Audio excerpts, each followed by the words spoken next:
Heat shimmers over grass that hides 100 ambitions. Dust tastes like iron, and the wind carries hoofbeats, whispers, and hunger. This is the savage kingdom, where giants and hunters share the same sky, and every step is a bet with no refund. Muscle meets strategy, claw meets courage, and the only prize is survival. Tonight, we'll track uneasy alliances, midnight ambushes, and standoffs written in dust and thunder.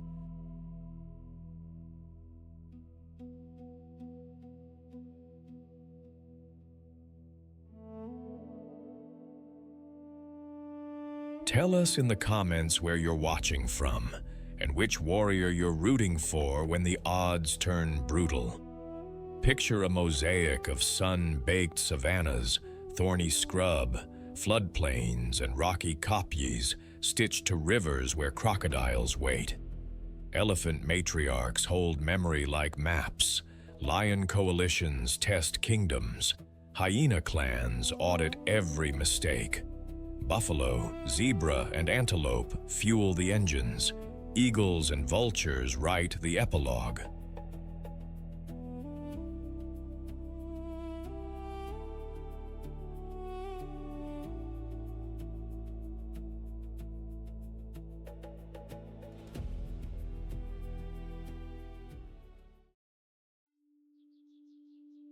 The river looks peaceful until it grows teeth.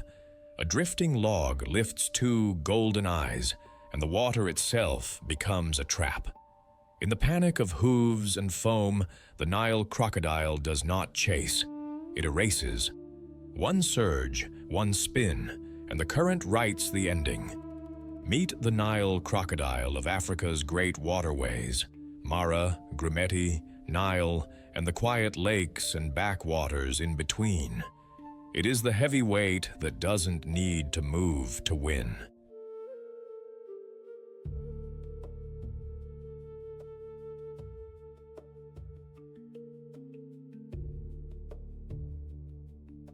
At over 16 feet and up to 1,500 pounds, it is a living ambush, a prehistoric machine tuned to stillness. Its signature move? A bite that clamps like a car crusher, and a death roll that turns resistance into surrender. Painted by muddy sun and shadow, the Nile crocodile wears armor you can hear when a tail hits the bank. Rows of bony scutes, each a shield fused into skin.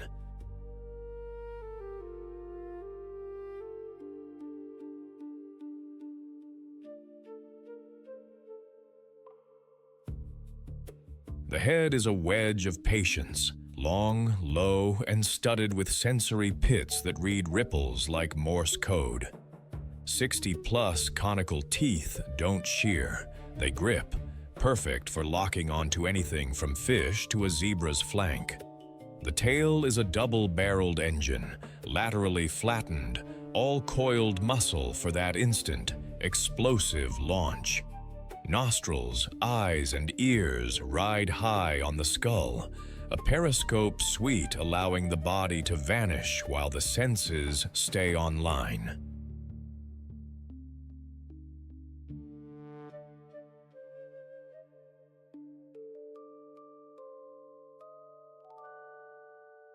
A nictitating membrane slides over the eye, a transparent goggles down for underwater precision, while a valve seals the throat so the croc can bite without drowning. Color is camouflage, olive, bronze, and riverbed black, patterned to disappear in tannin-stained water. As an ectotherm, it basks to bank heat, then opens its mouth to vent. Gaping is not a threat display, it's a radiator.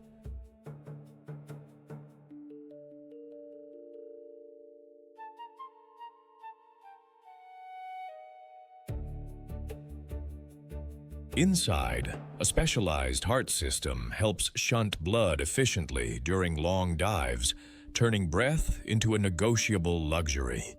Gastroliths, swallowed stones, act like ballast and a kitchen mortar, helping grind meals and stabilize buoyancy. It's evolution's version of minimalist design, no frills, all function. The crocodile's hunting strategy is the most ruthless economy. Move less, gain more. Hours, sometimes days, pass in statue-still patience, and then, in a burst, the water detonates.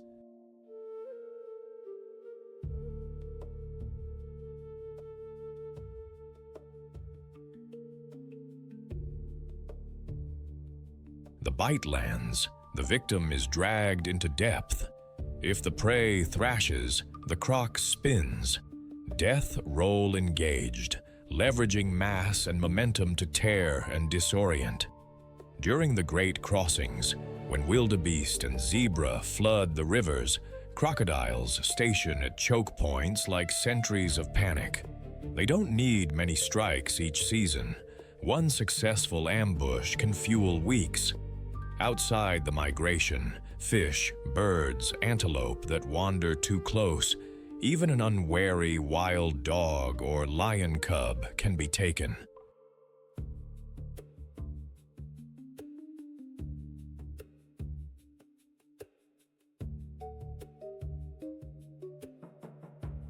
Night suits them.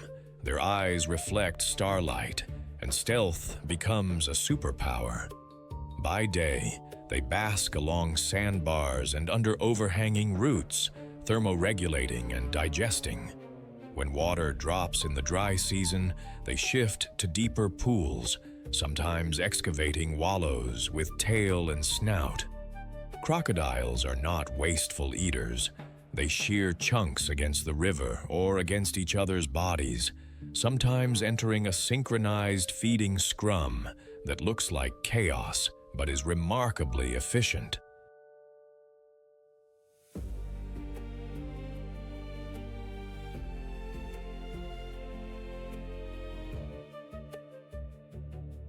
Patience is their currency. Timing is their profit. Despite the solitary myth, Nile crocodiles run on rules. Where food concentrates, so do crocs, and with crowds come hierarchies. Big males claim prime basking spots and first access to carcasses. Size and scars decide the seating chart. Communication is low frequency and low drama, bellows that vibrate water, head slaps that send ripples like warning letters.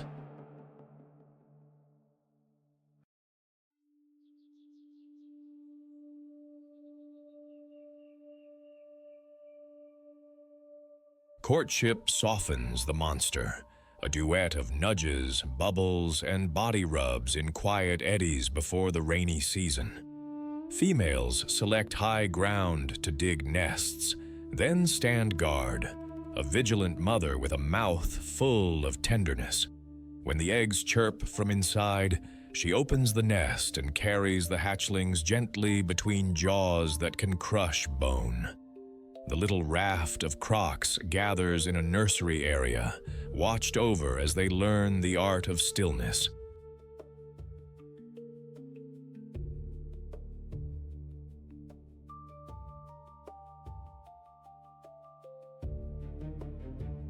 Sex is written in temperature. Warmer nests tilt male, cooler tilt female, a delicate equation vulnerable to changing climate. And though they tolerate neighbors, trespassers learn quickly. In this river, real estate is enforced with ancient authority. Nile crocodiles are apex predators and sanitation crews in one armored package. They cull the weak, trim the reckless, and clean the floodplains of carrion, preventing disease from spreading.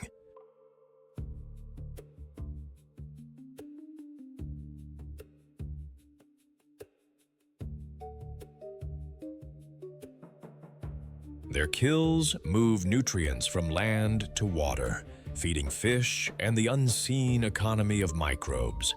At crossings, they shape behavior and migration routes, engineering caution into the herds. They host cleaning fish that nip parasites from their skin, a quiet truce in the shallows. Officially of least concern across much of their range, they still face snares, riverbank development, poisoning, and conflict with people.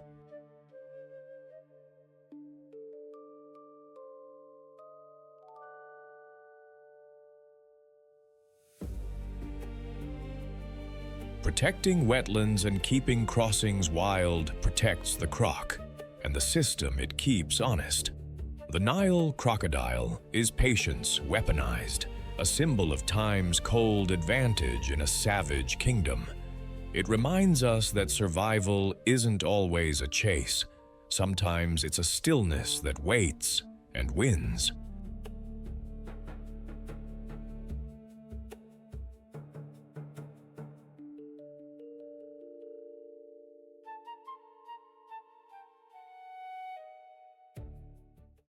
In the hush between wind gusts, two satellite dish ears slice the grassland silence. The serval waits, small, quiet, and tuned like a living antenna. No roar, no chase, just a sudden blur of air and muscle. In this savage kingdom, the deadliest move is often the softest. Meet the serval, the long-legged cat of Africa's savannas and wetlands, built not for brawls, but for precision. Standing just over 2 feet at the shoulder, it is a specialist that hunts in the gaps other predators ignore.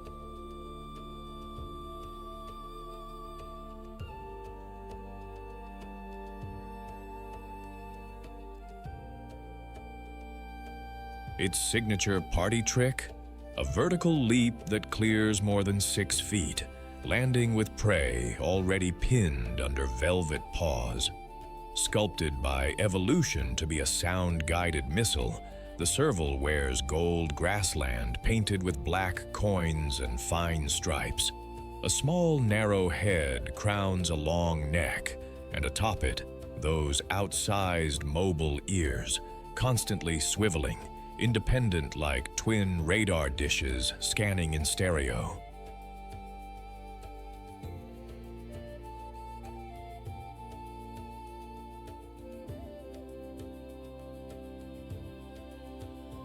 Its legs are the longest relative to body size of any cat. Elongated hind limbs load like springs, then unload in explosive arcs. A short, ringed tail helps balance mid-leap, while a lithe spine coils and uncoils like a whip. This cat is slender, almost delicate at first glance, but every line serves a purpose. Tall stature to see and hear above grass, big ears to detect the ultrasonic squeaks of mice, fine, sensitive whiskers to read ground tremors.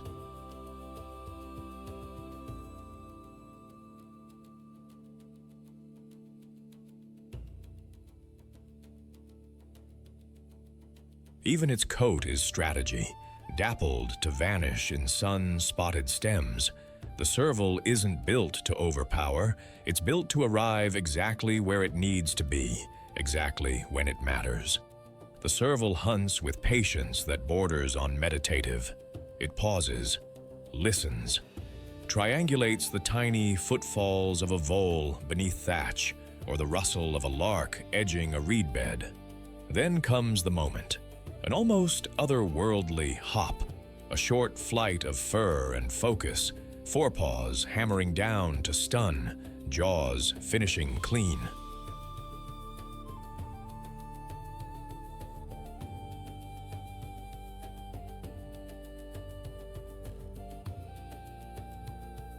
Its menu is a sampler of small lives, rodents, lizards, frogs, birds, and a crunch of beetles and grasshoppers when opportunity buzzes by.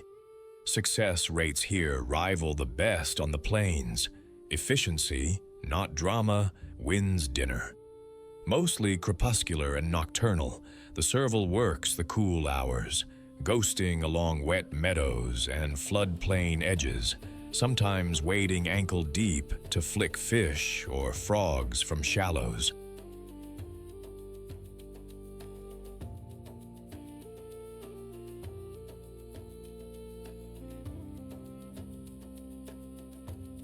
It taps at grass tufts to flush prey, springs to snatch birds mid-air, and swallows small catches fast before a hyena's curiosity turns into theft.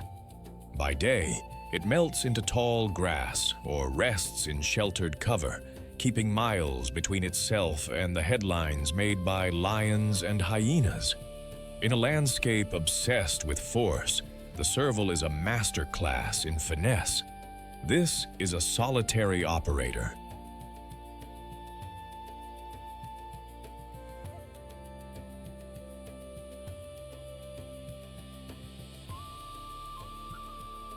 A male's territory may overlap the ranges of several females, and everyone keeps the map fresh with scent posts, urine sprays on stems, cheek rubs, and strategic scrapes. Communication is subtle, soft chirps, trills, and a repertoire of purrs and growls that never need to be loud to be clear. Meetings between adults are brief and businesslike, unless it's the season to court. Then he follows, she decides, and both drift apart as quietly as they came together.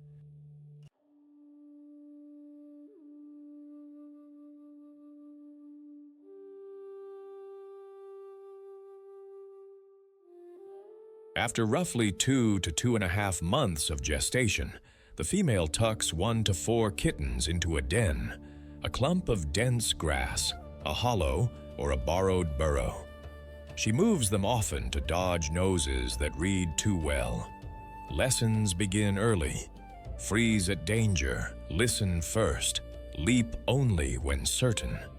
Juveniles practice with grasshoppers and graduate to mice, perfecting that signature pounce.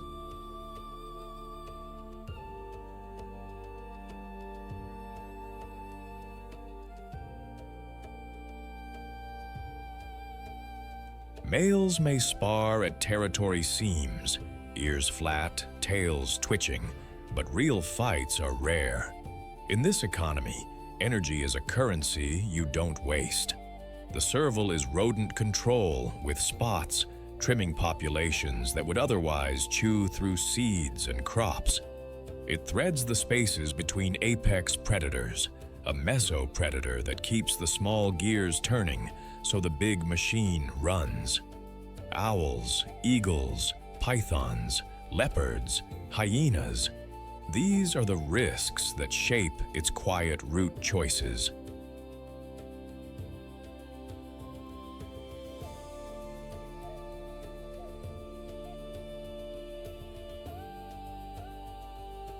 Its adaptations are elegant, ears tuned to ultrasound, spring-loaded legs, a coat for vanishing acts. Listed as least concern, it still faces snaring, habitat loss, and persecution where poultry raids spark conflict. In some highland moors, melanistic black servals hint at nature's flair for variation. Same blueprint, darker ink. In a world that worships roar and muscle, the serval is proof that survival can be a whisper with perfect timing.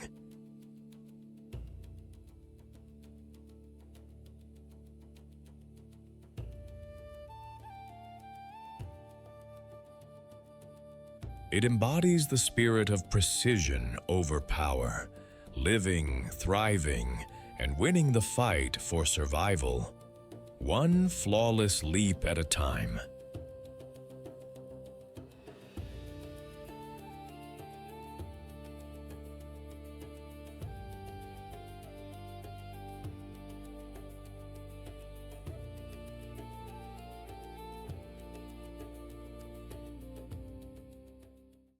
In the glare of salt and sun, the lagoon looks calm until the pink army begins to move.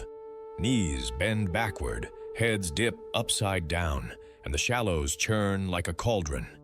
This is the flamingo's battleground, dazzling, alkaline, and unforgiving. Savage kingdom. Fight for survival, where elegance is simply armor painted pink. Meet the flamingo, master of the world's salty lakes and coastal lagoons. Think Africa's Rift Valley soda pans, Andean salt flats, and wind-rattled southern shores.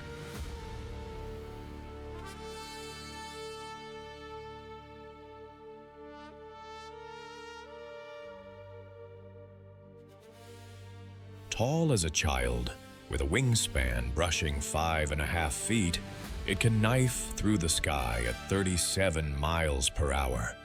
The beak gives away the secret, a living filter designed to upside-down sip life from poison water.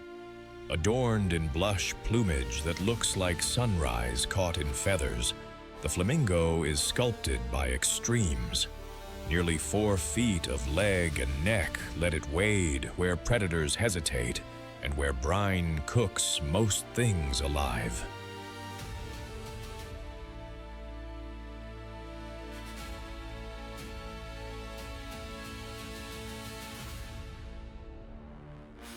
The beak is a marvel, hinged to operate upside down, edged with comb-like lamellae, and powered by a muscled tongue that pumps water in and out, trapping prey. Webbed feet stir the bottom, a pink plow that lifts tiny morsels into the mouth's sieve. Wide shoulders carry big, crimson-edged wings built for distance and escape. At a glance, they're ballerinas.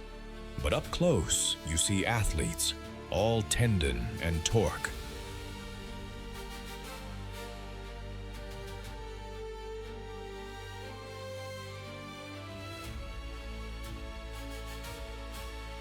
Despite their delicate posture, flamingos are strong swimmers and frequent bathers, shaking salt from feathers like sequins from a costume. Their pale gray chicks won't wear that famous pink for 2 to 3 years. The color comes from pigments in their food, the small crustaceans and algae that paint the landscape and the bird at the same time. Daylight is their work shift.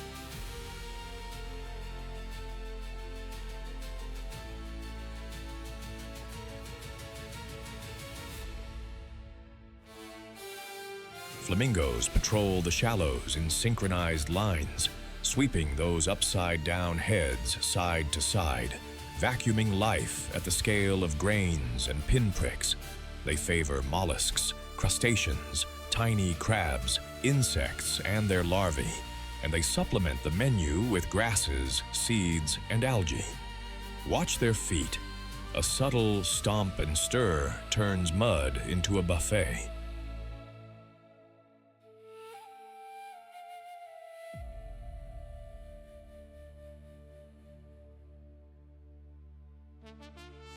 When water pulls back or turns toxic with heat, they simply rise, thousands at once, a rolling thunder of wings, and relocate, sometimes covering vast distances in a single night. Regular baths keep plumage clean and buoyant.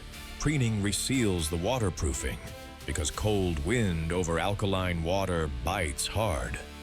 In harsh seasons, the colonies split and reconverge, drawn to the last safe shallows like iron filings to a magnet. Social life here is spectacle and strategy.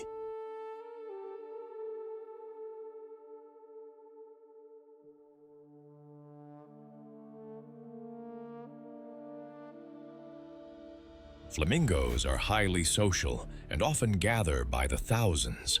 When they court, the whole colony seems to switch on. Heads flag in unison, necks snake and bow, wings flash black and crimson in choreographed waves, speed dating with feathers. They are monogamous for the season, forming new pair bonds each year. Together, a pair builds a conical mud nest just high enough to lift their future above the brine.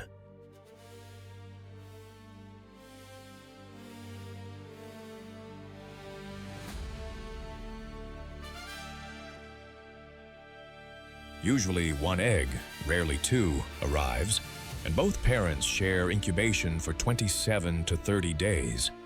Chicks hatch soft and gray, staying close to their towering parents, then join creches like tiny kindergartens watched over by vigilant adults. The colony itself is defense, a wall of eyes, a siren swarm that rises if a predator probes. Storms can flood nests. Jackals, marabou storks, and gulls test the edges. Survival is a group project, and the homework never ends.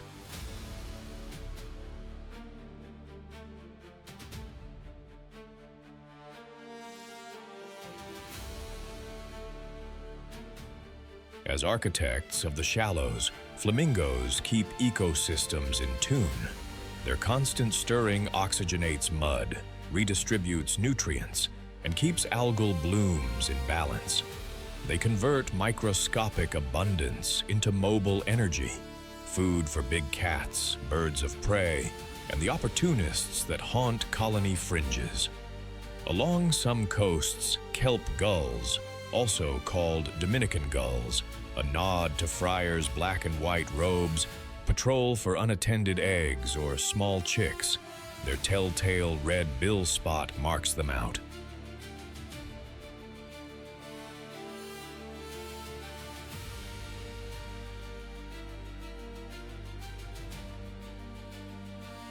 Flamingos persist through droughts and heat spikes, but human disturbance, water extraction, and mineral mining squeeze their options.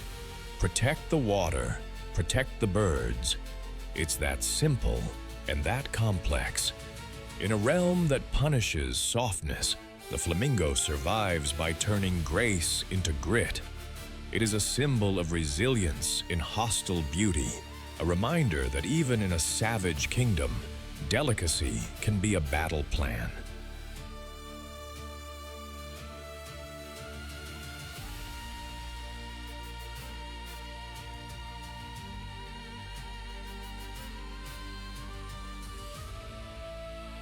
In the glare of the open savannah, a shadow slides between tall grass and heat shimmer. The cheetah waits, coiled spring, quiet fuse, a sports car with spots. When the distance closes and the odds tip, the air itself seems to pull it forward. Meet the cheetah, the fastest land animal on Earth, carved by pressure and pared down by necessity. From East Africa's golden plains to southern Africa's thorn scrub, it hunts in daylight, trusting speed where others trust strength.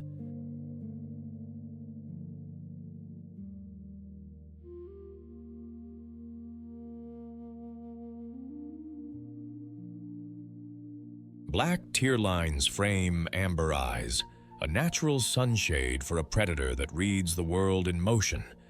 This cat is all aerodynamics and economy. A slender body, waist narrow as a bow grip, is adorned with small black spots that break its outline in grass.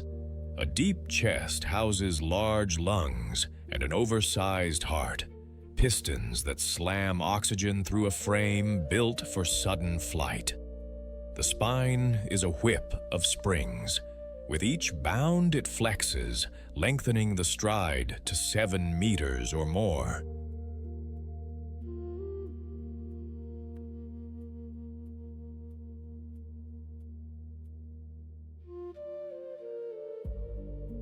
Long legs end in semi-retractable claws, more like track spikes than daggers, gripping dirt for explosive acceleration.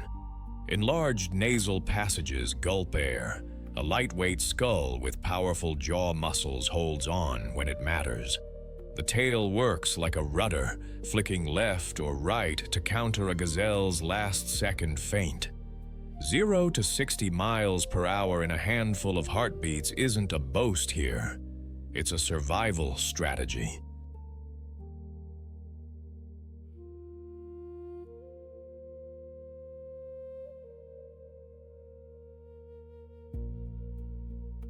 But evolution's trade-off is clear. Where lions are tanks, the cheetah is a race machine. Fast, precise, and fragile if the race runs long. Hunting starts with silence. The cheetah scans from a termite mound, then ghosts forward, using scattered bush and the angle of the sun to hide its approach. It aims for the gap, the calf that strays, the impala that glances the wrong way, closing to within 60 to 100 meters before the fuse burns down. Then, ignition.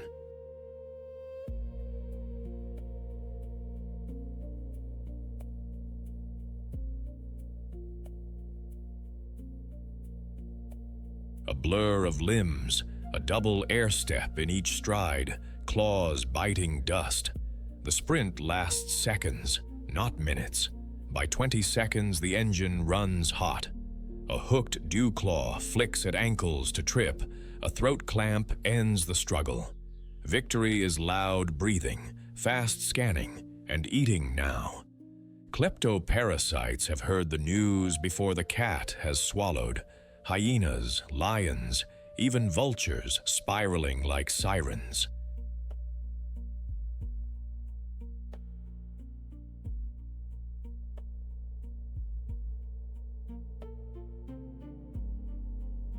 The cheetah gulps, drags, and often yields because fighting heavyweights risks the only thing it can't spare: energy. Daily life threads between dawn and dusk. Timing runs to cooler air and smaller patrols from rivals.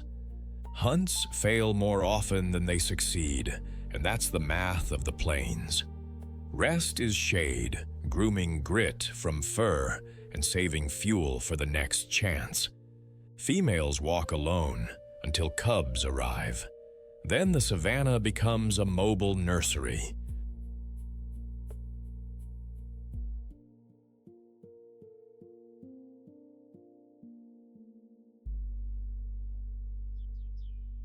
She stashes newborns in woven grass layers, shifts them every few days, and cycles through a stealth routine that would impress a spy. High cub mortality is the rule. Lions, hyenas, jackals, even eagles search the same ground. At around 6 weeks, tiny shadows start following her, learning by imitation. She will stage lessons with slowed prey, letting cubs practice the sprint without the fatal bite, a teacher with no chalk and a brutal syllabus. Males play a different game.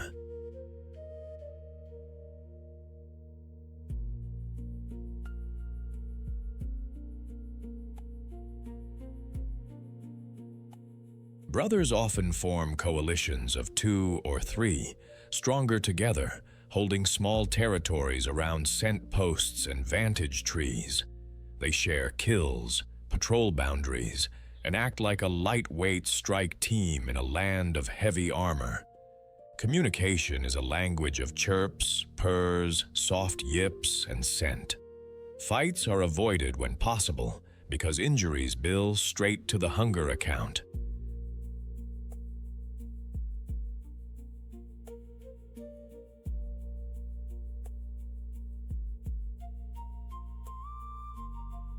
Cheetahs are specialists that keep fast-breeding herbivores honest, culling the unwary and shaping the behavior of herds.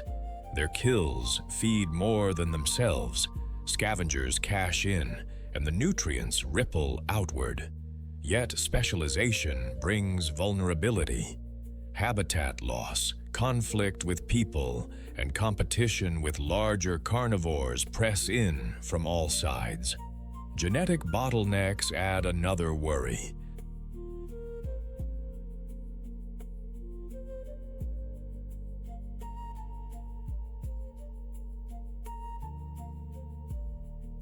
The species is listed as vulnerable, with strongholds in parts of Namibia, Botswana, and East Africa, and a race against time to keep corridors open.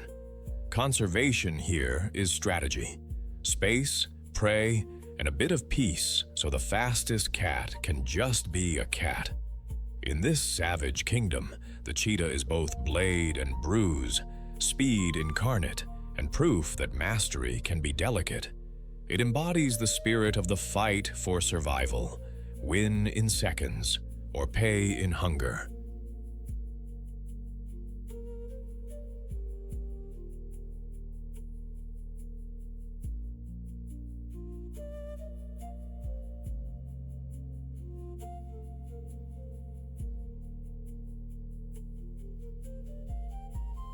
At the river's edge, the water breathes, and then it opens into a pink cavern of teeth. One yawn from a hippo isn't a stretch, it's a warning sign lit in neon. Calm as a boulder until the fuse burns short, the hippopotamus turns quiet water into a battleground in one heartbeat. In this savage kingdom, the stillest surface hides the fiercest fight for survival. This is the common hippopotamus of Africa's riverbanks and floodplain lagoons, where heat presses down and life hugs the water.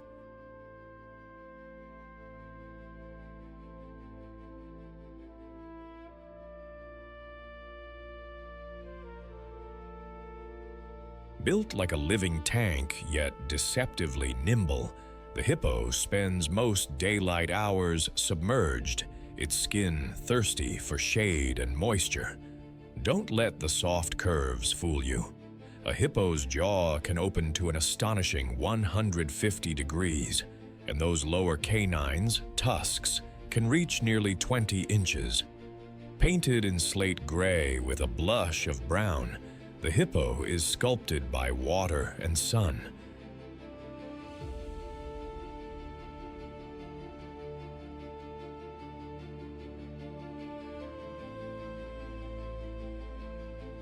Its hide is thick and nearly hairless, more armor than skin, but fragile to heat, which is why the animal sinks like a stone into pools by day. Nature gave it periscope eyes, ears, and nostrils set high on the skull, so the rest of the head can stay underwater while the world is still monitored. Those nostrils close tight like tiny submarine hatches. Ears flick water away. Eyelids shield soft tissue from grit.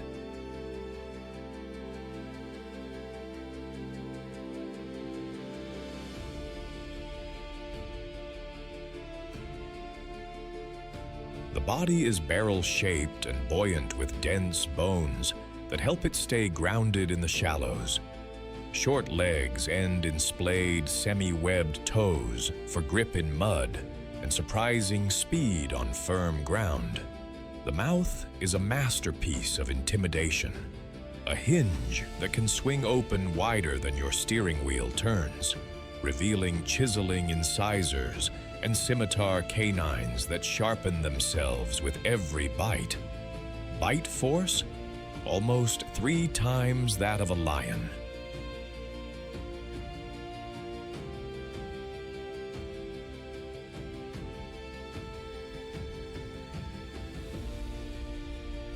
The skin oozes a pinkish blood sweat, not blood at all, but a natural sunscreen and antimicrobial film that keeps UV and infection at bay. In some river systems, adults weigh around 3,300 pounds, all muscle and momentum, power designed for water governance. Daylight belongs to the river. Hippos loaf in groups stacked like gray boulders, rising to breathe every few minutes, drifting, dozing, cooling.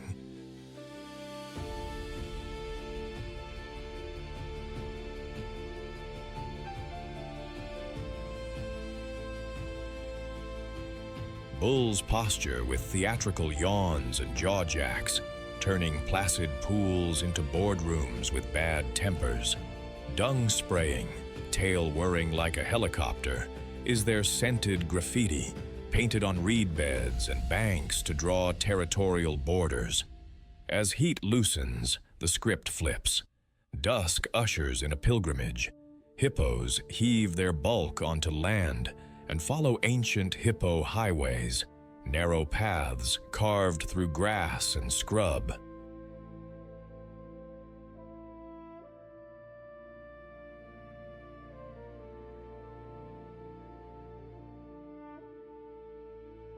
They're herbivores with a simple menu, grass, lots of it, but they're marathon grazers, walking miles at night, heads down, engines purring. By dawn they return, bellies full, tempers reset, slipping into the water like ghosts.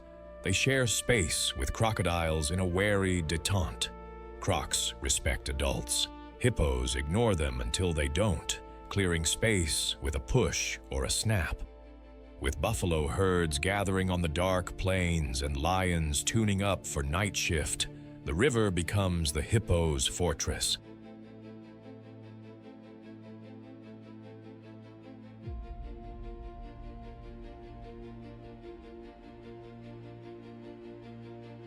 Unpredictable near people, hippos are responsible for more human deaths in Africa than lions and sharks combined. In a land of teeth, the grass eater is often the most feared. Hippos live in loose rafts, social but not cuddly. A dominant bull claims a stretch of water like a landlord, who also happens to be a battering ram. Females and young cluster within his reach. Subordinate males orbit the edges, careful not to ignite a war they can't win.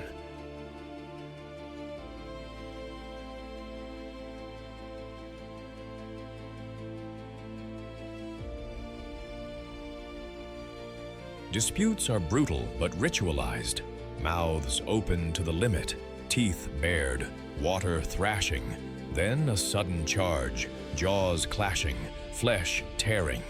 Scars map the veterans. Calves are born in shallow water or on secluded banks. Mothers nudge them to the surface for that first breath, then act as floating nurseries. Calves ride on mom's back when the water deepens, nursing underwater between surfacing breaths.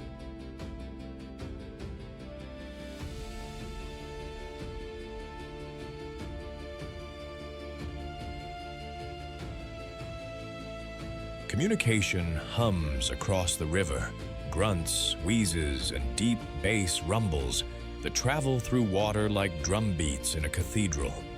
Most of the time, space and ritual keep the peace. When it doesn't, the river remembers the cost. Hippos are gardeners and freight movers for the ecosystem. By grazing on land and defecating in water, they shuttle nutrients from pasture to river, fertilizing plankton blooms that feed insects, fish, and birds.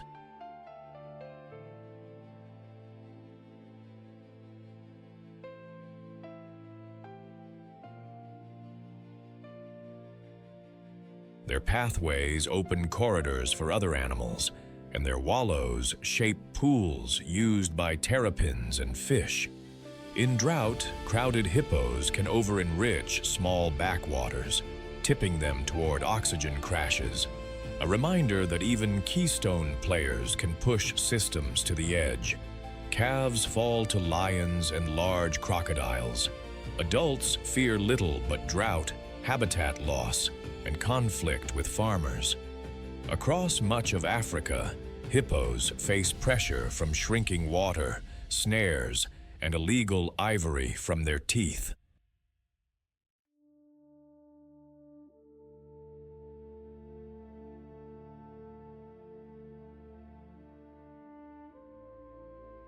The hippo is a symbol of power minted by water and night, a reminder that survival here isn't polite.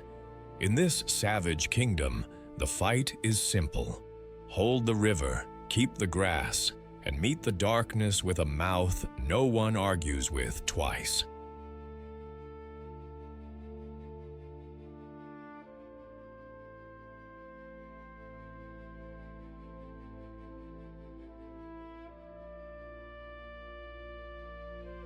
The sun goes bronze, and the grass turns to whispers. Among thorny acacias, the giraffe rises, calm eyes, storm-ready legs. In a land where teeth rule twilight, this quiet giant watches everything and kicks like a wrecking ball when the silence breaks. Meet the giraffe of the African savannah, the tallest land animal on Earth, pressing 18 feet of height into the sky. They look gentle, almost aristocratic, drifting between acacia trees on stilted legs.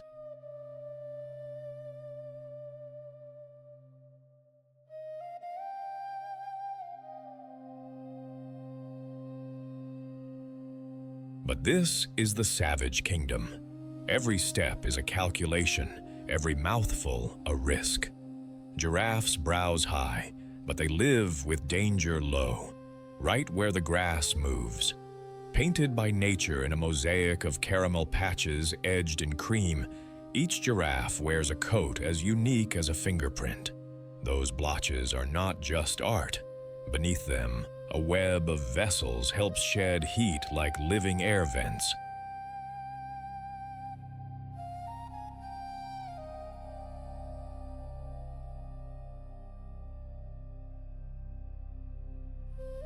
A long, muscular neck, same 7 vertebrae as ours, supersized, gives them a skyward reach, while ossicones, those horn-like knobs, grow heavier and bald on top in older males, scarred by battles.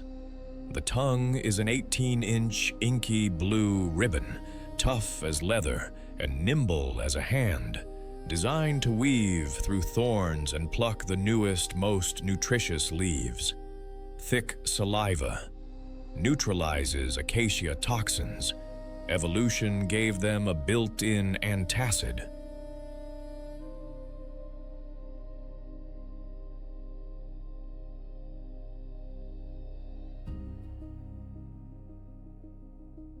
Legs are skyscraper pillars ending in half-moon hooves. One decisive kick can break a lion's ribs. The heart is a powerhouse, up to 11 kilograms, driving blood up a 2-meter neck with pressure that would knock most animals out. Valves and a sponge-like rete in the head stop the brain from flooding when they dip to drink. Even the tail is a tool, a whip with a black tassel to swat persistent flies.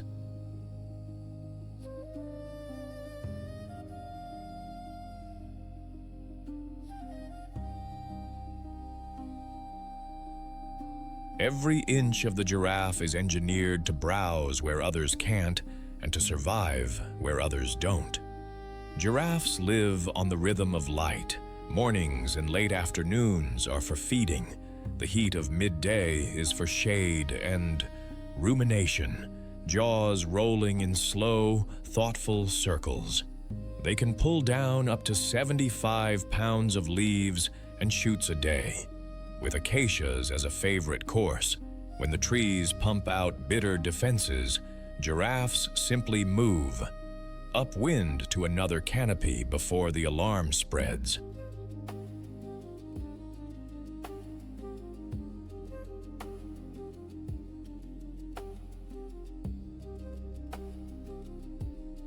Drinking is the dangerous part. They splay those long legs and dip, every second at the water like a dare to anything lurking nearby. If the grass stirs wrong, they abort mid-sip and snap back upright faster than seems possible. Movement is smooth, almost surreal. The front and back legs on one side swing together in a pacing walk, and when they run, it's a rocking horse gallop that can touch 35 miles per hour.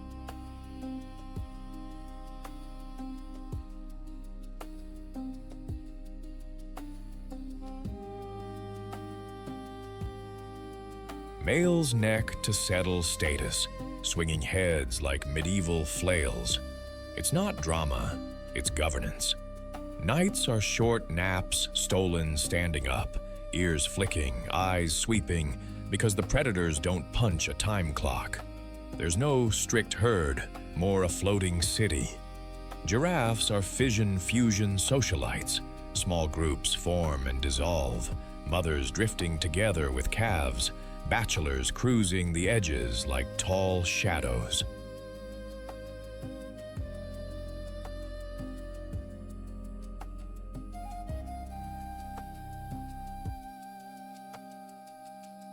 Females lead quietly. The real hierarchy belongs to the bulls, written in neck scars and weight. Courtship is practical.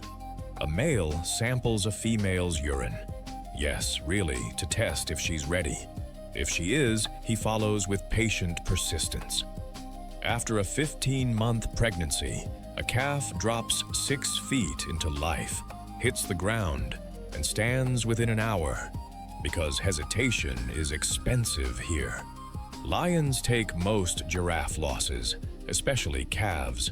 Hyenas and leopards are opportunists on the edges.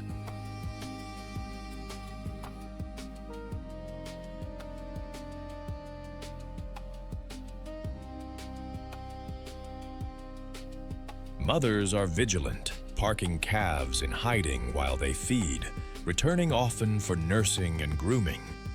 Oxpeckers hitch rides, picking ticks and sounding alarms, a small partnership in a land of uneasy treaties. Giraffes prune the skyline. By browsing high, they sculpt acacias into umbrella crowns, letting light reach the ground and inviting grasses, flowers, and insects to flourish.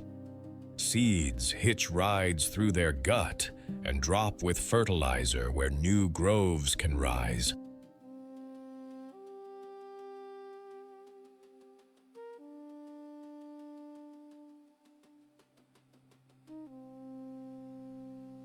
Their watchtower view helps everyone. Zebra, impala, even predators read giraffe posture like a weather report. Threats are human-sized: habitat squeeze, fencing that breaks ancient roots, poaching. As a whole, giraffes are listed as vulnerable, and some subspecies are in far deeper trouble.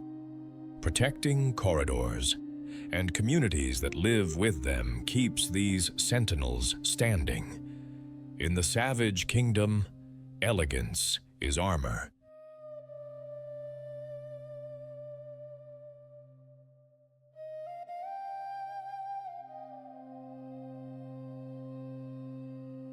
The giraffe embodies quiet resilience, grace held steady against the teeth of dusk, a reminder that survival can be both beautiful and unbreakably tough.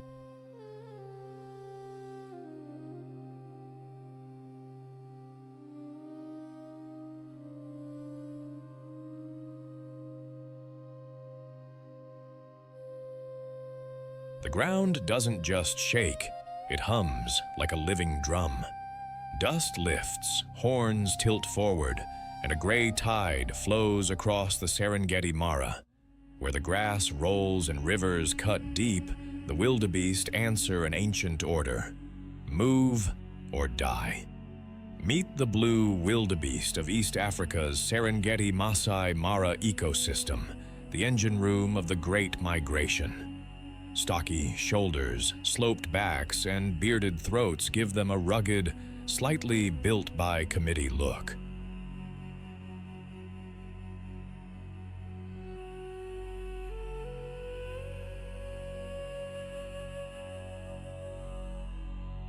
But don't be fooled by the odd proportions. This is endurance wrapped in hide. In columns that stretch to the horizon, they are survival made visible. Painted in smoky gray with a blue sheen, the wildebeest wears a black beard, a stiff mane, and a tail like a horse's paintbrush. Both males and females carry horns, heavy, bossed and curved outward, then inward like a pair of question marks that never stop asking predators, "You sure?"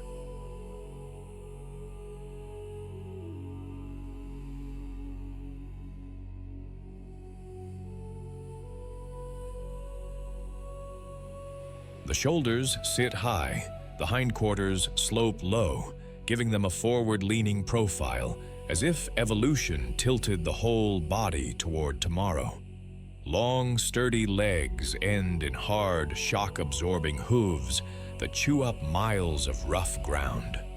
Under the hood, a four-chambered stomach tuned to graze short, fresh, green blades, exactly what appears after the first rains. Their noses red wind like a weather station, catching the scent of wet soil and lightning-split air.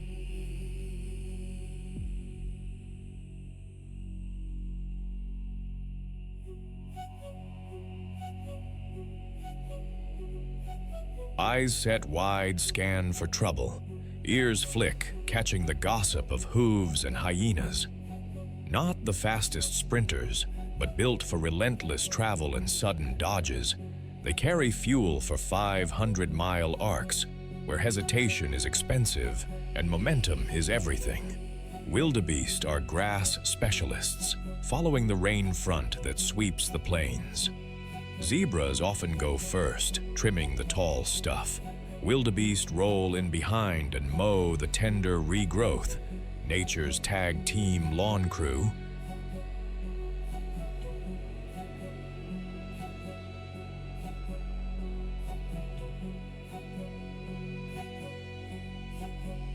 Days start with a nervous breakfast in open light, punctuated by snorts, tail flicks, and the occasional stampede drill when a shadow looks suspicious. When rivers slice across the route, the world tightens. The banks churn with indecision, then one animal commits, and the herd surges. A living rope thrown across deep, crocodile-haunted water. Some slip, some vanish, most claw their way up the far bank, sides heaving, eyes bright with the math they just survived.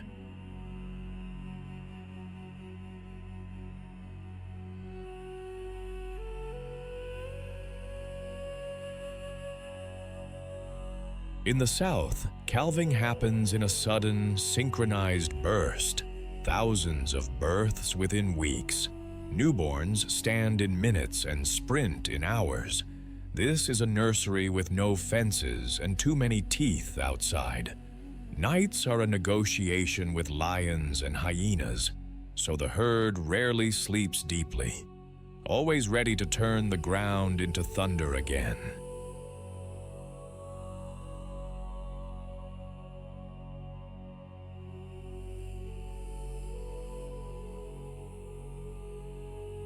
Think fusion and fission.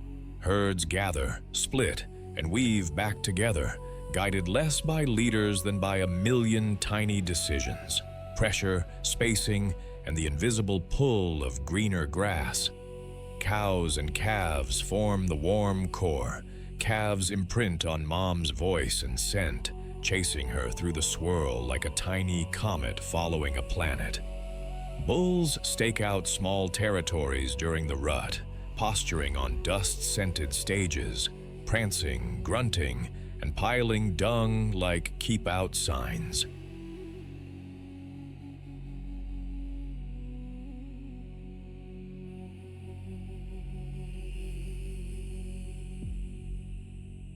They joust horn to horn, most bouts quick and ritualized. Bachelor males trail the masses, waiting for openings. Across species, the partnership with zebra is practical and profound. Zebras eat high, wildebeest graze low. Zebras' keen eyes pair with wildebeest's numbers to multiply vigilance. Communication is a chorus, low gnu, calls, sharp snorts, the body language of tails, heads, and hooves all saying, move, bunch, run. Wildebeest are landscape engineers on 4 legs.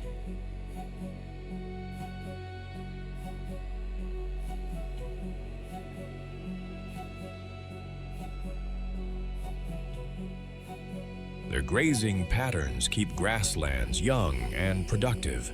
Their hooves aerate soil, and their manure seeds the next flush of green. The migration drags nutrients across vast distances. Even tragedies at river crossings feed crocodiles, vultures, fish, and floodplain soils.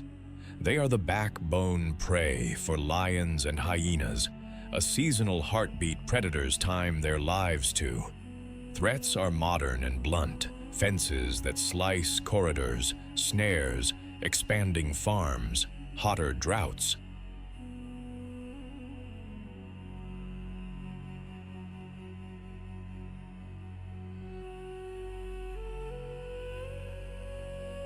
Yet in protected ranges like Serengeti Mara, the great herd still rolls, about 1.5 million strong, proof that, given room, wild rhythms can still write their own map. In this savage kingdom, the wildebeest is courage without ceremony, an emblem of endurance. It reminds us that survival isn't a moment, it's a movement, one hoofbeat after another, into the teeth of the world.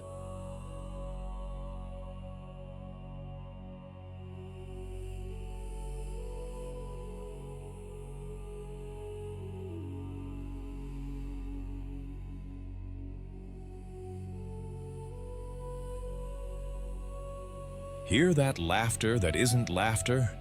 In the dust-blown dark of the savannah, a spotted hyena clan rolls forward like a rumor with teeth, heads low, shoulders high, confidence multiplied by many. This is the savage kingdom, and their currency is endurance, numbers, and nerve. Meet the spotted hyena of Africa's grasslands and semi-arid plains, from thornbush flats to acacia-studded savannas.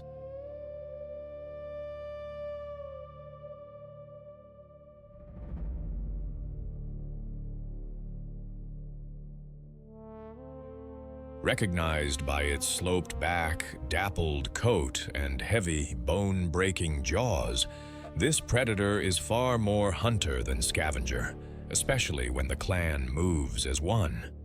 Painted in sandy gold and ash gray with chocolate spots, the hyena wears a coat designed to disappear into high grass at dusk. Evolution sculpted it with long, powerful forelimbs and slightly shorter hind limbs, creating that trademark downhill silhouette.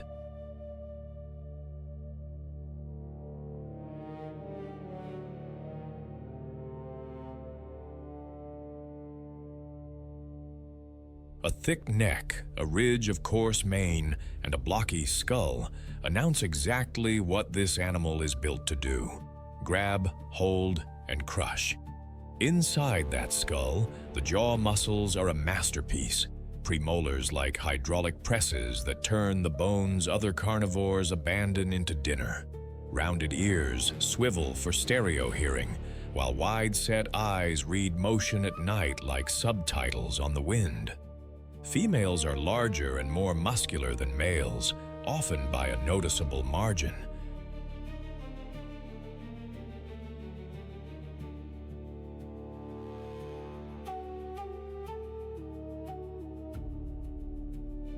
They carry an extraordinary adaptation, an elongated clitoris and fused labia that mimic male genitalia, a pseudo-penis that plays a role in their complex social world. Thick skin and dense limbs shrug off kicks and horn jabs from large prey. Paw pads are built for marathon work over rough ground. Add a stomach that can neutralize nasty pathogens, and you get a carnivore that wastes almost nothing and survives almost anywhere. Hyenas thrive in the in-between, dusk, night, and dawn.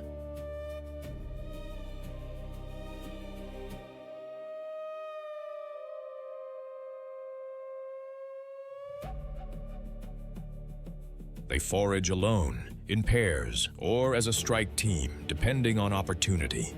Yes, they'll scavenge, but their favorite strategy is a relentless, long-distance run that pushes big prey, wildebeest, zebra, hartebeest, toward exhaustion. Once a target tires, the clan coordinates a rotating pursuit, nipping hamstrings, switching leads, shaving away the prey's options until gravity takes over. They eat quickly and completely, skin, sinew, and bone reduced to fuel in minutes.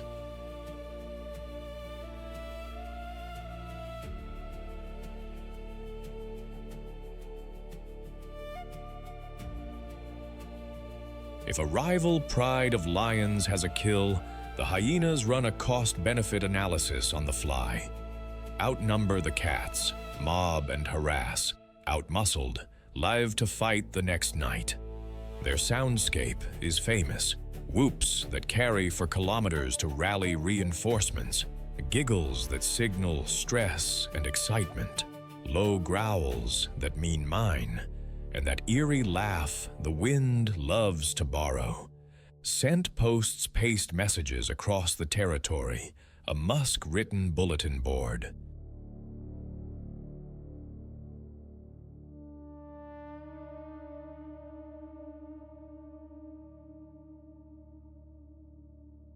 Back at the communal den, a surprising fact. Cubs arrive with eyes open and teeth already through. In the tightest litters, competition can turn savage, sibling rivalry that in harsh times can be fatal. In this kingdom, even the nursery runs on hard math. Spotted hyenas live in Physian fusion clans that can top 80 members where prey is plentiful. The system is unapologetically matriarchal.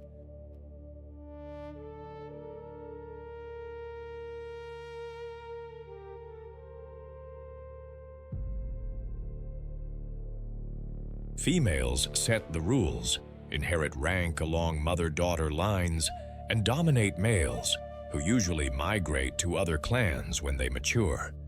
At the top is the alpha female, bigger, meaner when needed, and the final word on who eats first and who backs off.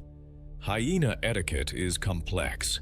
Daily reunions involve ceremonial greetings, tail flagging, sniffing, and yes, erect displays that help confirm identity and rank. Friendships matter.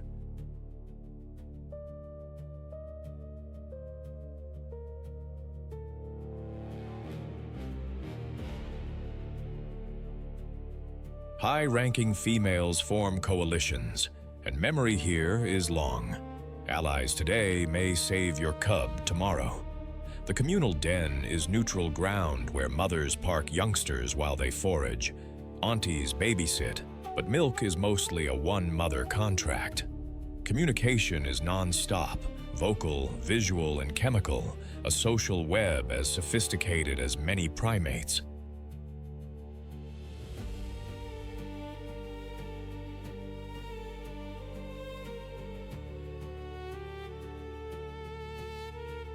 And in showdowns with lions, numbers become a superpower. Hyenas can and do push big cats off kills, though the cats return the favor often enough to keep the rivalry honest. Hyenas are the sanitation crew, and shock troops rolled into one. As hunters, they trim herbivore numbers. As scavengers, they erase carcasses that could breed disease. Their acids neutralize nasty microbes like a built-in hazmat suit, and their bone-crushing returns calcium and nutrients to the land.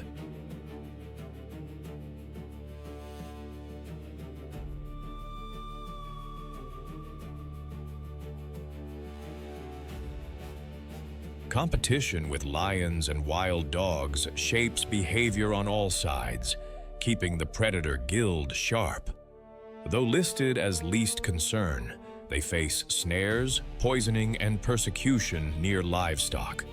Where corridors stay open and conflict is managed, hyena empires endure. Misread as villains, spotted hyenas are really the blunt truth of survival made flesh, efficient, social, and tireless.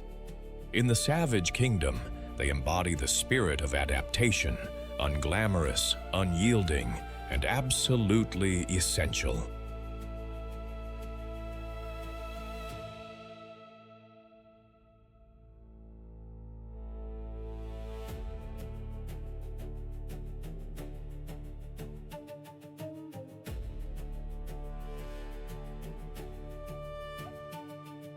The grass shivers, then thunders. A sea of stripes rolls toward a river with teeth. In the Serengeti Mara, the zebra's heartbeat is migration, and every hoofbeat is a wager against hunger, lions, and crocodiles. This is survival painted in black and white, and nothing about it is simple. Meet the plains zebra of the Serengeti Mara ecosystem, the striped trailblazer of East Africa's greatest migration.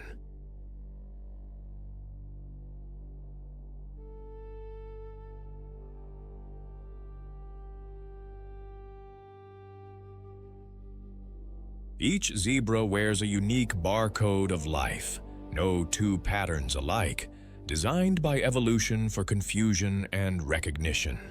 They lead the march to fresh grass and water, often ahead of the wildebeest herds that shadow their steps. Up close, a zebra is a sculpture of contrasts. Bold black and white bands draped over a barrel chest, long legs, and a bristled mohawk of a mane that stands permanently at attention. Those stripes aren't a fashion choice.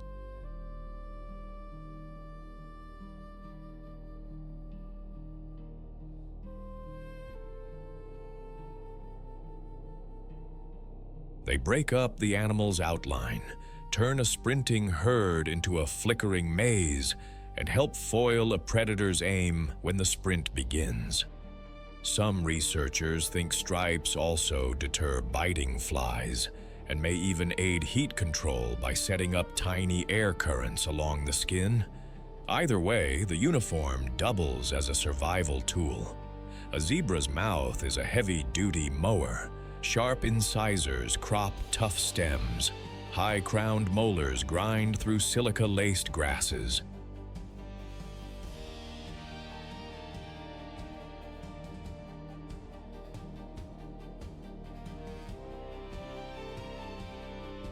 A tough muzzle and leathery lips let them graze low and rough, tackling coarse forage first.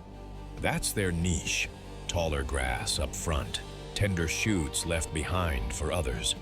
Legs are built for distance and quick turns, with shock-absorbing hooves that eat up kilometers. Large lungs and a big heart feed the engine. Wide-set eyes watch the margins even while chewing. The tail's black tuft is a fly swatter. The ears swivel like radar.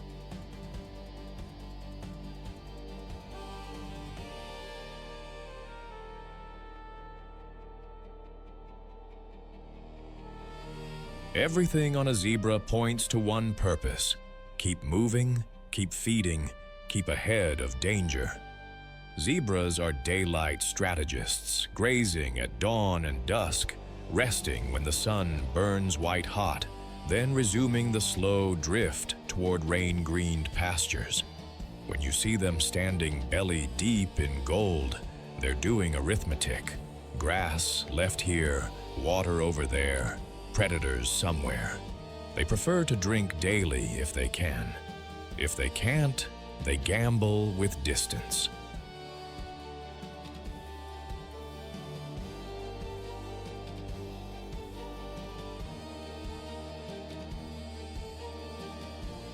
They're the pathfinders of the Great Migration, often stepping out first across plains and toward rivers. At a crossing, the air tightens. The stallion edges forward, ears pricked, nostrils testing the wind. Then the dam breaks. Zebras splash in, hooves hammering brown water, and somewhere beneath, ancient jaws wait. Not all make it. Most do, because speed meets numbers, and hesitation rarely survives in crocodile country. On land, danger comes in tawny and spotted.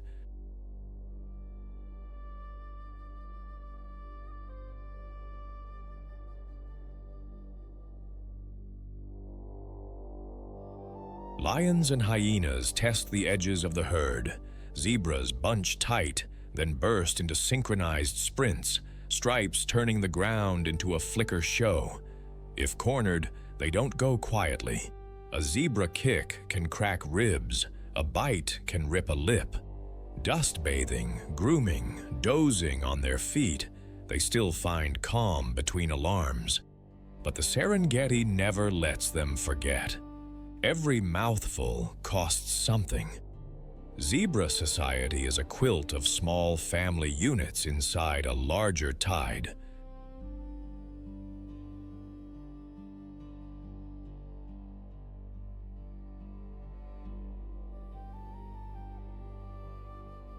A typical harem holds one dominant stallion, several mares, and their foals.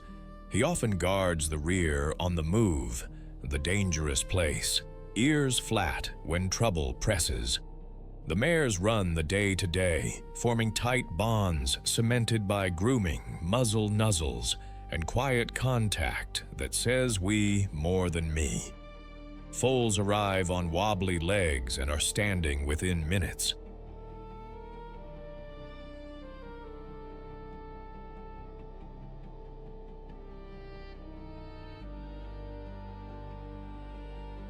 For a day or two, a new mother keeps her baby slightly apart so it can memorize her smell, voice, and stripe pattern.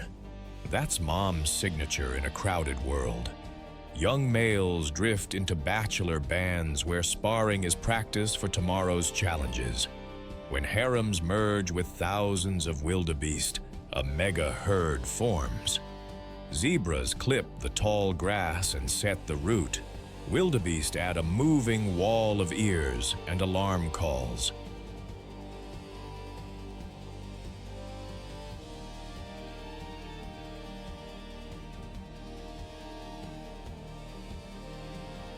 It's not friendship, it's practical alliance in a kingdom that rewards good decisions.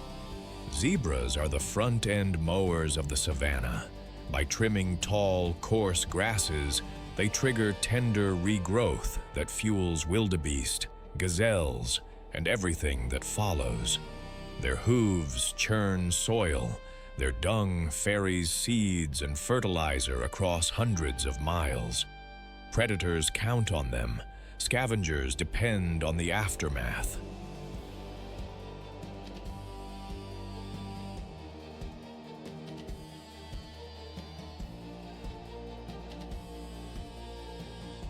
Threats are real: lions, hyenas, crocodiles, and beyond the park borders, fences and snares that can sever ancient roots.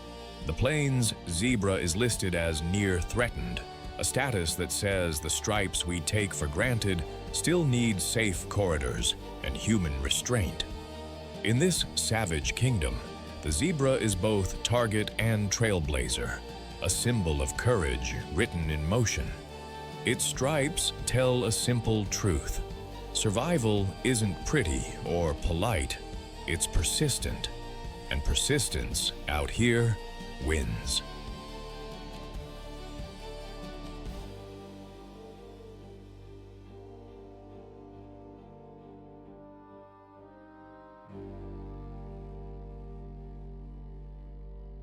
Noon hammers the savannah flat.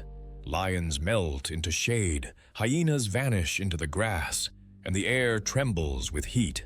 Then a black shadow moves like a continent on legs. The African elephant, calm on the outside, iron-willed within. In a kingdom ruled by hunger and thirst, this giant fights its wars without fangs of fear. Its battlefield is water, memory, and time. Meet the African elephant of the sun-scorched savannas and woodlands, the largest land mammal on Earth.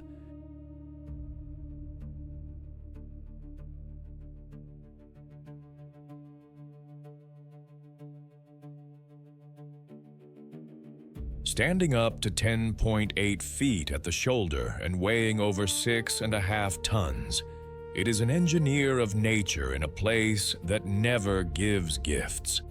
Tusks can stretch past 6.5 feet, crowns of ivory that double as tools, and at the center of everything, a trunk with roughly 40,000 muscles, precise enough to pluck a single leaf, powerful enough to hoist a log.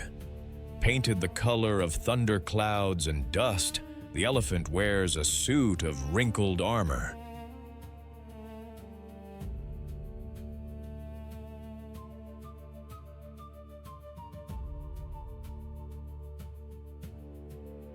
Those wrinkles aren't just style. They trap water and mud, turning skin into a long-lasting cooling system and a shield against sun and parasites. Ears spread wide like sails, latticed with blood vessels that shed heat when the world becomes an oven. Each foot is a moon-sized cushion, fat pads and elastic tissue that spread weight soften steps, and let a 6-ton animal move with the stealth of a rumor.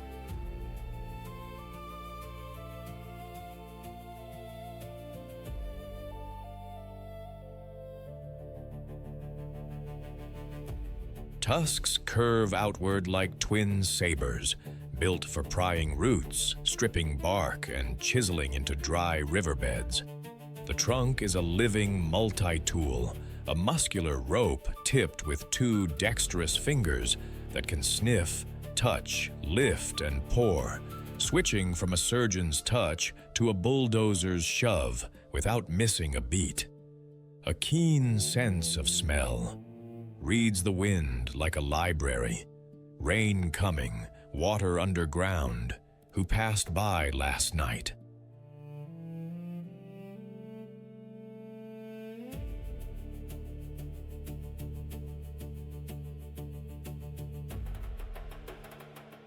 High shoulders and a sloping back carry a furnace of muscle, dense bones, and a long skull anchor that incredible trunk and tusks.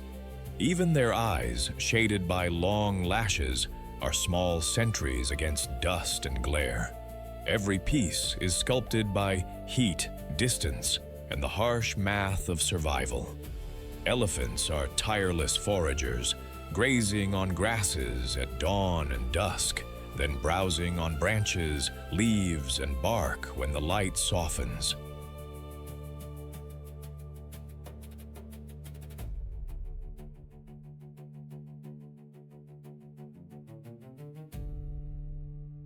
An adult can put away hundreds of pounds of vegetation a day, part lawnmower, part tree pruner, part excavator. Tusks take down saplings and tip deadwood. What looks like destruction is strategic landscaping. The trunk does the fine work, a twist for tender leaves, a pinch for thorns turned harmless, a blast of dust for sunscreen, a slurp of water that turns into a fountain. As heat peaks, they slow beneath shade or seek the nearest pan of mud. In the dry season, routine becomes pilgrimage.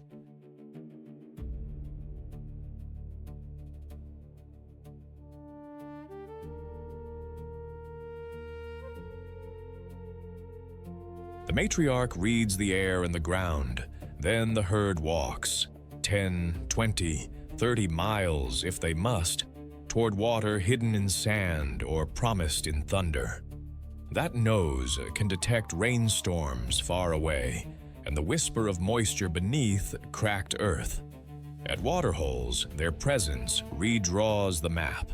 Hyenas step aside, lions calculate, everyone pays attention when the big feet arrive. Most days are orderly: feed, walk, drink, rest. But on this stage, calm is a strategy.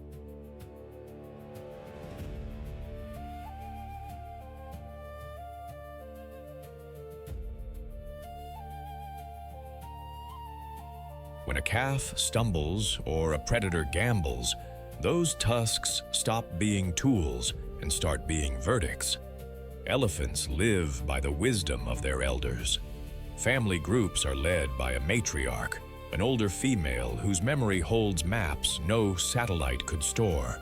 Hidden springs, safe crossings, seasonal grasses. Daughters, sisters, and calves travel in a loose, breathing constellation around her.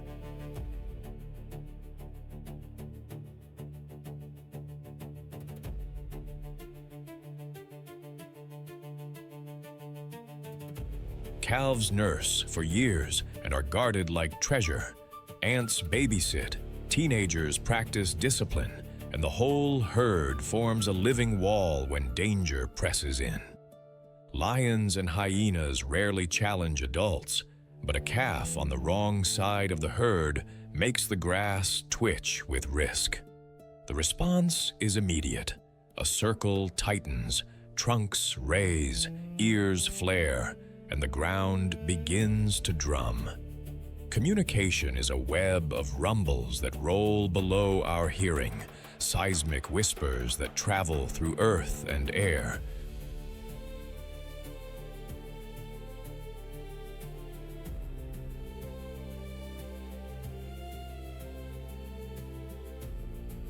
Greetings are ritual and tender, trunk to mouth, to temple, to tail. Bulls, driven by their own seasons, drift in and out, forming bachelor groups or roaming alone. When they meet, manners may turn to arm wrestling with tusks, all heft and posture. Through it all, leadership is earned in miles walked and crises remembered. Call them architects of abundance.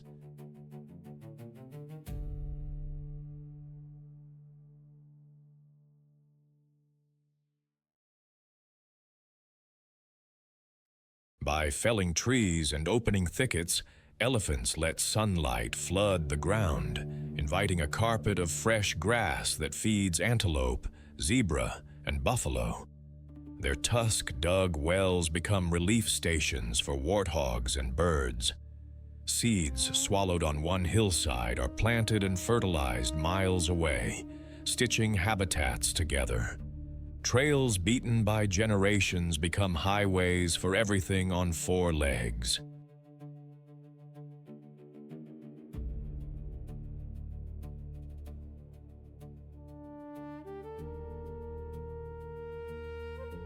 In a place where every drop counts, their ability to smell and dig water can keep entire neighborhoods alive.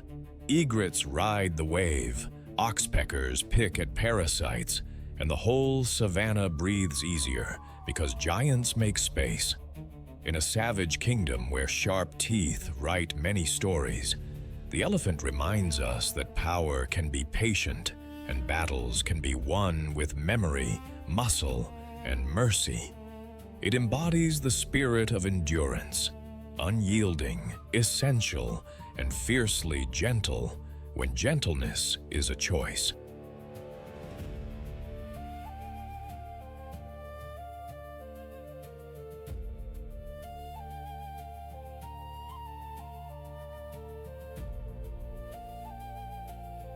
In the shimmering heat of a salt pan, a statue breathes.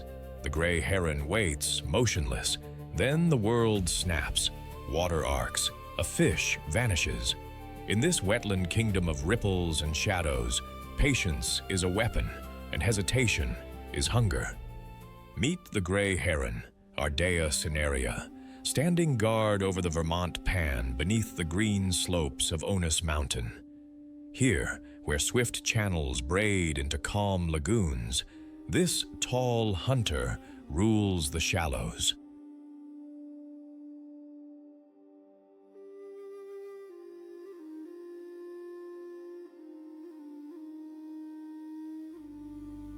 It can stand as high as 39 inches and fly close to 40 miles per hour, but it prefers to let the water come to it, then strike with surgical speed. Painted in slate gray and soft ash, edged with a black brow that sweeps into a delicate crest, the gray heron looks like a minimalist sculpture designed for stealth. Long, spindly legs lift its body clear of the water's skin, and wide, paddle-like toes help it walk the ooze without sinking. That spear of a bill?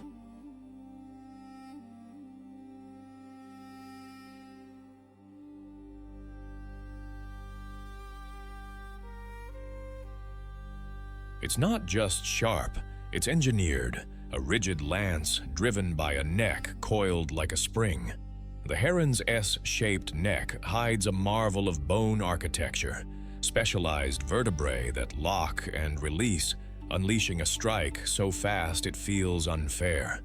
Broad wings unfurl with calm authority, built for energy-efficient flight between lagoon and roost.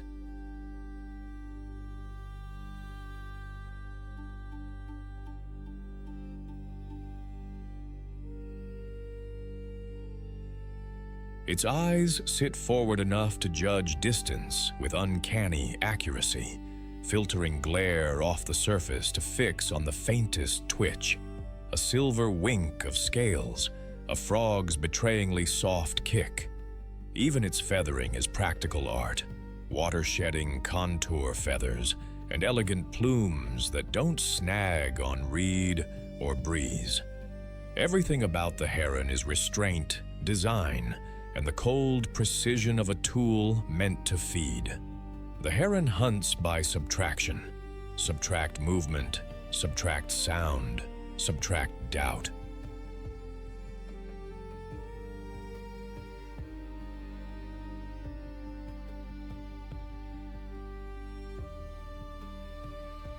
It stands, statuesque, then slides 1 foot forward, disturbs nothing, and waits for the water to deliver a mistake.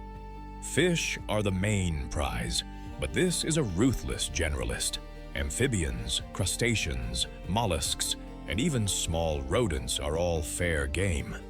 If opportunity leans its way, a chick of a careless water bird may suddenly become a meal.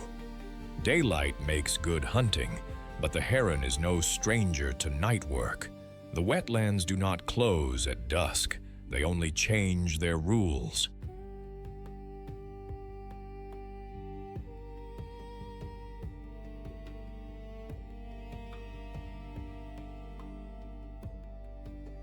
Around this 42-acre pan, currents can flip from swift to slow, channels tighten into mirrors, and the heron shifts tactics with the tides.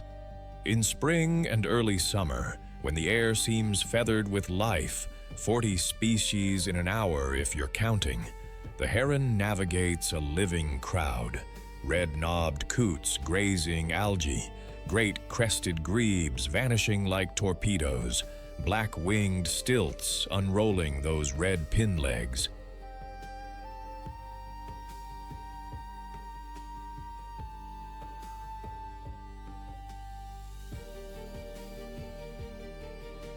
The heron threads through them all, a solitary professional in an ecosystem market where everyone is buying time and selling hunger. Hunting is a solo art, but life is not.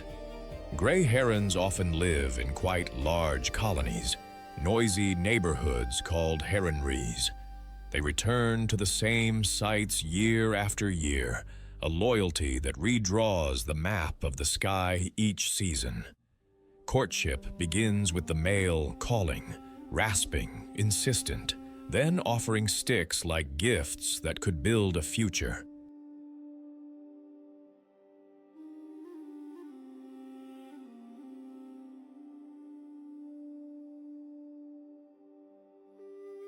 Once a pair forms, they split the job. The male ferries materials, the female constructs the nest with stern efficiency. 2 to 3 eggs come next, and the parents take turns sitting tight for around 25 days. After hatching, both mother and father feed the chicks, a round-the-clock relay that lasts 7 to 8 weeks before those awkward, hungry fluffballs learn the grammar of flight.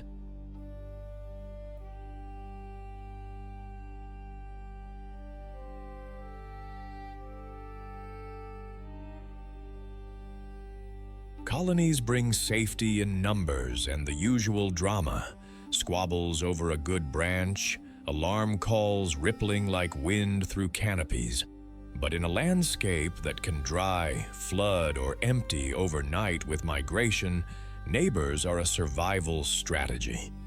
The gray heron is a regulator, a living check on fish and amphibian populations, trimming the edges of abundance so the system doesn't tip.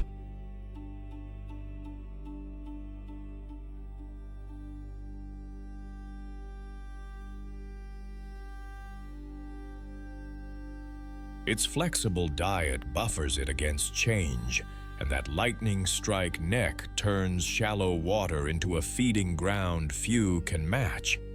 It moves when it must. This is a migratory species with different strategies for different seasons, tracking water levels and food pulses across the region.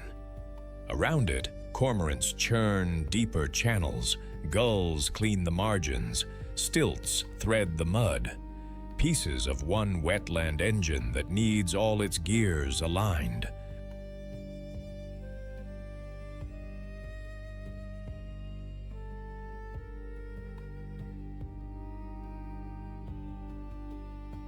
In this savage kingdom, the gray heron is patience sharpened into power, a reminder that survival favors the still, the focused, the precise. It embodies the spirit of the wetlands, quiet on the surface, relentless underneath.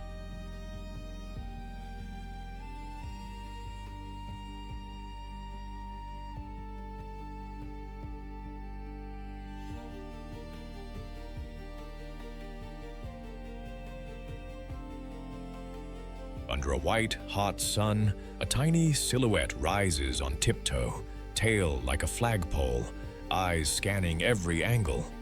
This is the meerkat, 2 pounds of nerves and courage, living where shade is a rumor and danger has wings, fangs, and patience. In this savage kingdom, survival isn't a solo act. It's a chorus of watch calls, dust, and split-second choices.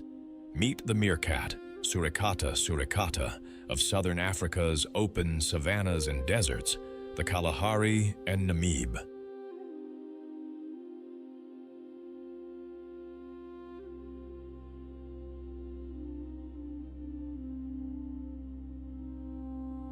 Each adult weighs just over 2 pounds, but together they move like a single organism. In colonies of up to 40, individuals rotate as sentinels, standing erect, swiveling their heads to read a horizon that never blinks. One sharp alarm cry, and the whole group vanishes as if the earth itself inhaled, straight into a fortress of burrows laced with multiple entrances and long, safe tunnels.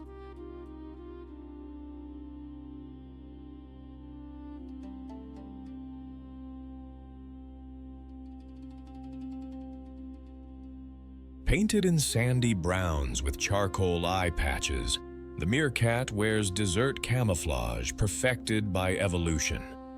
Those dark patches aren't fashion, they reduce glare, turning harsh noon light into something a hunter can study. The face ends in a fine, probing snout, built for sniffing out beetles and grubs beneath baked crusts of soil.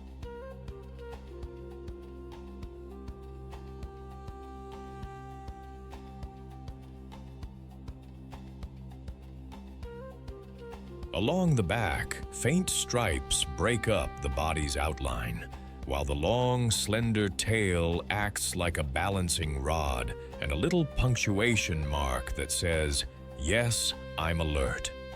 Their forelimbs carry serious hardware, curved digging claws like miniature sickles, capable of sculpting tunnels in minutes or flipping stones with the casual confidence of a locksmith.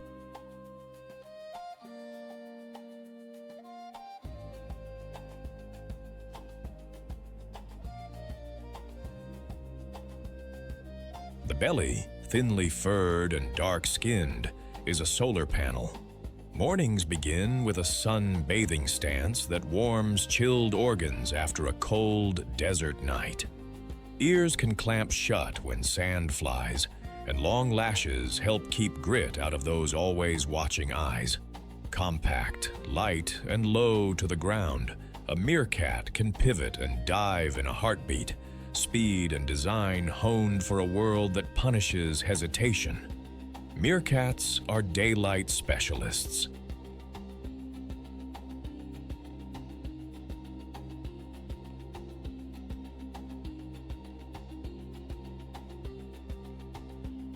After the dawn warm-up, everyone doing the coffee pose, bellies to the sun, they fan out to forage. The menu is a crunchy buffet. Beetles, termites, caterpillars, scorpions, spiders, and the occasional lizard or egg. When it comes to venomous scorpions, they are cautious surgeons, often disarming the stinger before dining, backed by partial resistance to certain toxins.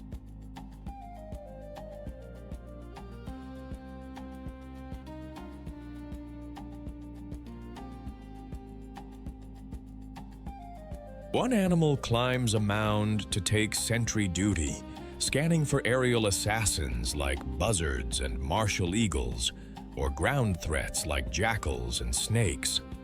A soft, rhythmic watchman's song tells the foraging crew it's safe. The soundtrack flips to sharp barks and trills the moment danger appears. And then, whoosh, fortress mode. Whole mobs mob too. If a cobra slips too close, meerkats unite in a fierce, jittery phalanx, distracting, feinting, and lunging to drive it off.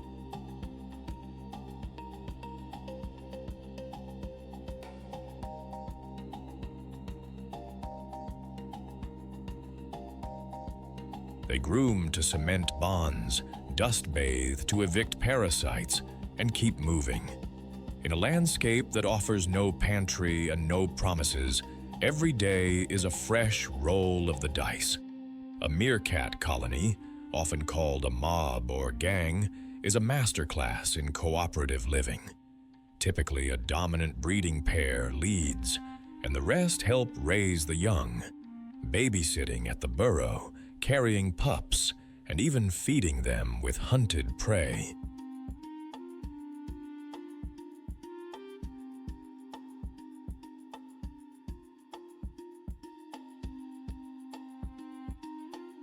What looks like play is often a lesson. Adults teach by stages, giving pups easier, then progressively trickier prey, including defanged scorpions to practice on. Sentinel duty rotates. No one stays at the top forever, and calls keep everyone threaded together across the grass. Communication is a full language. Contact murmurs, foraging chatter, alarm calls that code for sky, snake, or run now. Harmony has hard edges.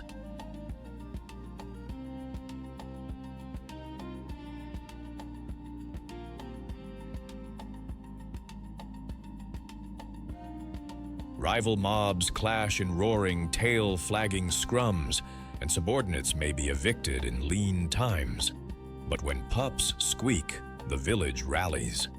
In this world, family is both shield and strategy. Meerkats are tiny engineers. Their digging aerates soil, lets rain soak deeper, and helps cycle nutrients. They renovate old burrow networks, sometimes shared patchwork landscapes with ground squirrels and mongooses, creating safe haven for a dozen smaller tenants once they move on.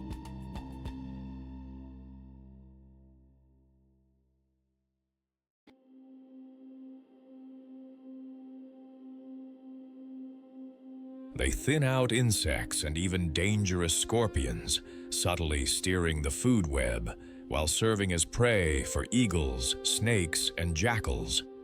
Evolution arms them with keen vision, lightning reflexes, and group tactics that turn small bodies into a big problem for predators. Listed as least concern, they still face threats from drought, habitat pressure, and the casual dangers of living in open terrain where everything sharp has an appetite.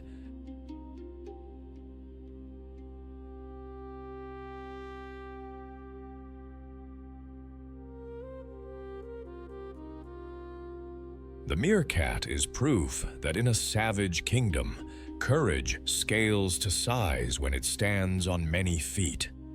2 pounds of heartbeat, backed by 40 voices, reminding us that survival favors the vigilant and the united.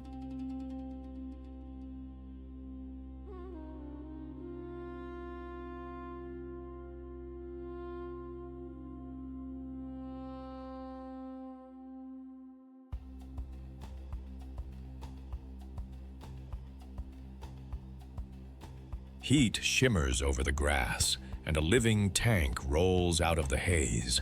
The rhinoceros doesn't sneak. It declares itself, head high, horn forward, a relic with a heartbeat. In a realm where arguments are settled by weight and will, this is the battering ram of the savannah. One wrong move near a mud wallow, and 5,000 pounds can turn the ground into thunder.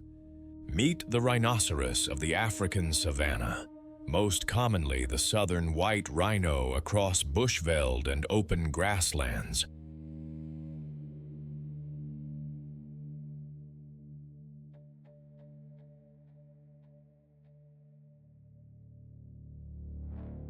Thick-skinned and thick-set, it looks invulnerable, a survivor cut from the bedrock of ancient time. Unlike social elephants, rhinos lean solitary, drifting between shade and pasture with the confidence of a heavyweight who knows nobody wants to test the reach of that horn. A rhino wears its past like armor. The hide is slate gray and deeply grooved, a mosaic of plates and seams that looks forged more than grown.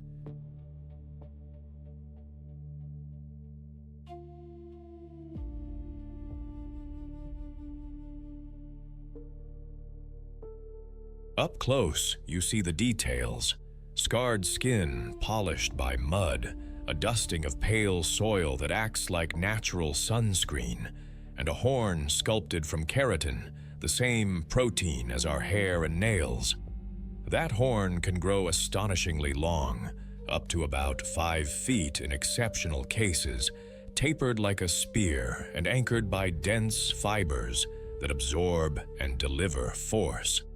Small eyes sit forward on a broad skull, but the ears are the stars, tall, cupped, and constantly swiveling, catching whispers the eyes might miss.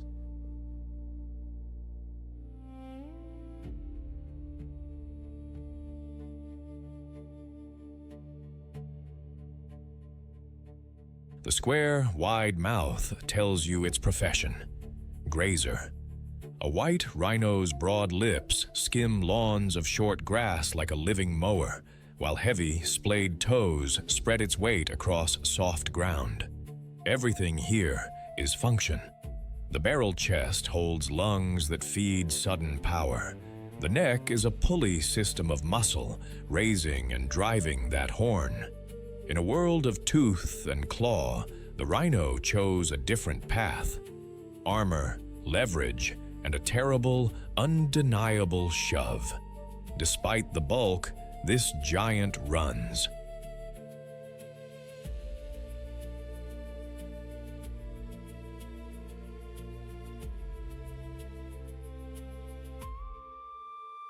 Threaten it or confuse it, and a rhino can explode to 31 miles per hour, a gray lightning bolt that can flip a jeep in rare, tragic encounters when boundaries blur. Yet most days are quieter. Dawn and dusk are mealtimes, cool hours spent cropping grasses and drifting between patches like a slow tide. Midday heat drives it to shade or a beloved wallow, where it rolls with the clumsy joy of a boulder learning to swim.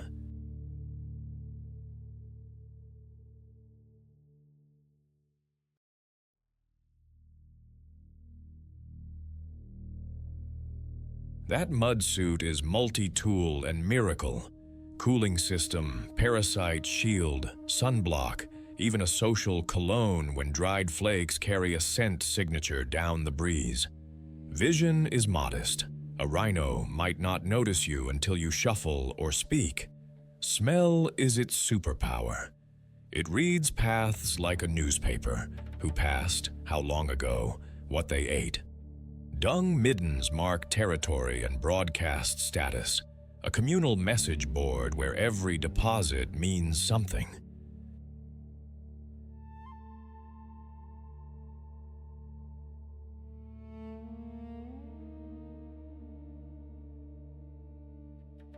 Males scrape, spray, and patrol. Females trace safer routes with calves tucked behind. Most charges are warnings, a harsh punctuation designed to teach distance. But in the savage kingdom, survive first, apologize later is a valid life plan. Rhinos are not hermits so much as introverts. Bulls maintain territories that may overlap with a dominance range. Disputes are ritual before they are war. Posturing, horn displays, parallel walking.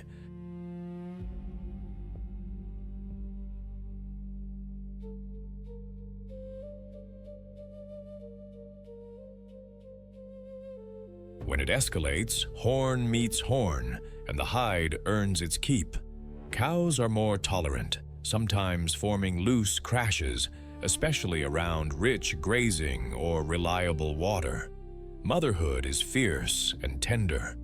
A calf shadows its mother like a moon follows a planet, learning routes to water, how to find the right mud, how to place a foot before it places a panic. Vocalizations, snorts, squeals, breathy honks carry simple messages. Stay close, move now, back off.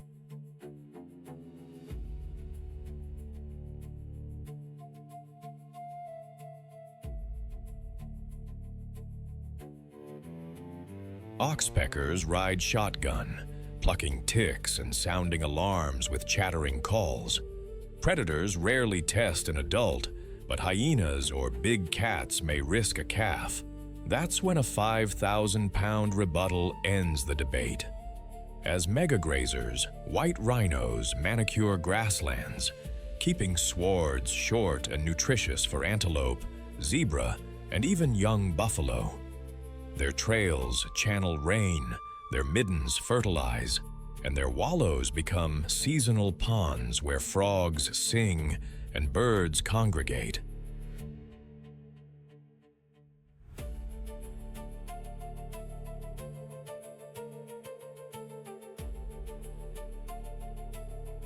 They are engineers as much as icons.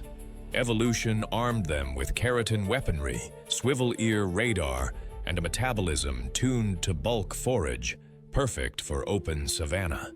The true test is modern. Poaching and habitat loss press hard, yet protection programs, dehorning in some reserves, and community conservancies have lifted the southern white rhino from the brink, though it remains near threatened and never far from danger.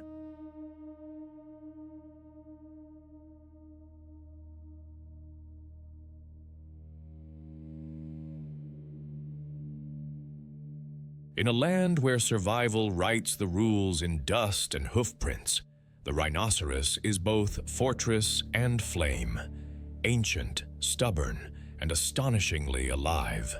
It embodies the spirit of the savage kingdom. Fight when you must, endure always, and carry tomorrow on your horn.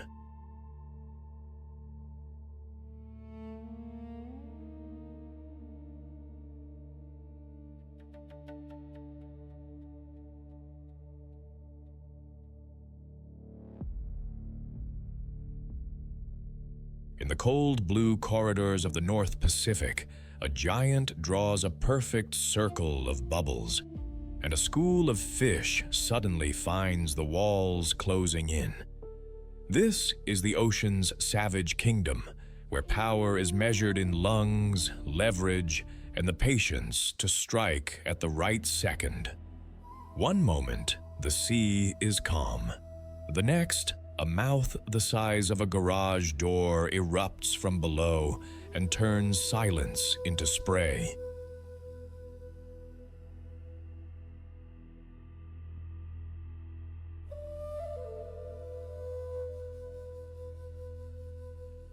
Meet the humpback whale, the long-winged voyager of the North Pacific, migrating from Alaska's rich feeding grounds to the warm, sheltered waters around the Hawaiian Islands.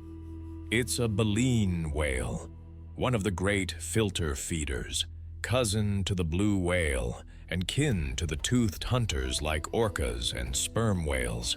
Humpbacks trade teeth for plates of baleen that sieve life from seawater. And in a realm ruled by speed and stealth, that simple switch rewrites the rules of survival.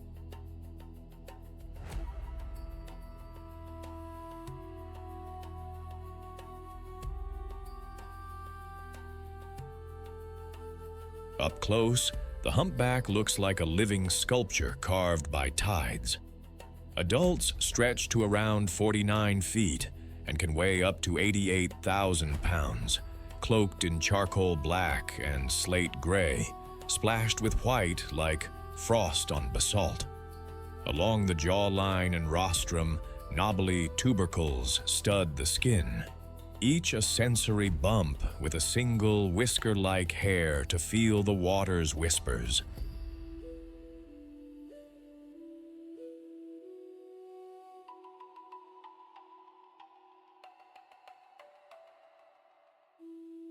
The throat is folded with pleats, accordion panels that expand like a bellows when the whale lunges, gulping tons of fish-laced water in a single heartbeat. In the mouth hang the baleen plates, flexible keratin curtains that turn a chaos of bubbles and prey into dinner. And those wings, pectoral fins that can span a third of the body, are sweeping white jazz hands built for tight turns and sudden lifts.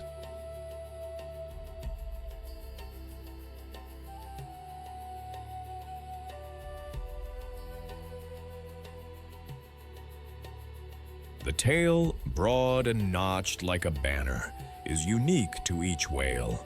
One powerful downstroke is a piston of muscle and sinew that launches this leviathan through the sea. Whales breathe air, not water, and they do it brilliantly, exchanging most of the air in their lungs in just a second or two, a pressure-proof system that fuels deep, relentless work. Daily life is part choreography, part endurance sport.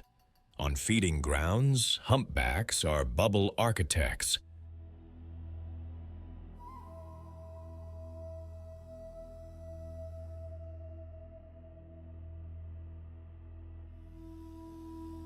A lead whale gives a specific feeding call, and the team spirals upward, blowing a lattice of bubbles that corrals sand lance or herring into a trembling column. At the cue, they rocket through, mouths agape, throats ballooning. The baleen strains the soup, the water sluices out, the fish don't. Between attacks, they recover with steady breaths, often surfacing every 5 to 15 minutes, blowholes snapping open and shut like camera shutters. In calmer hours, the ocean becomes their stage.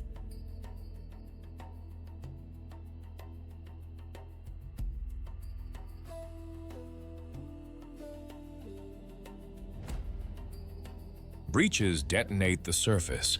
A 40-ton body clears the water and lands with a thunderclap that can rock small boats and set gulls wheeling.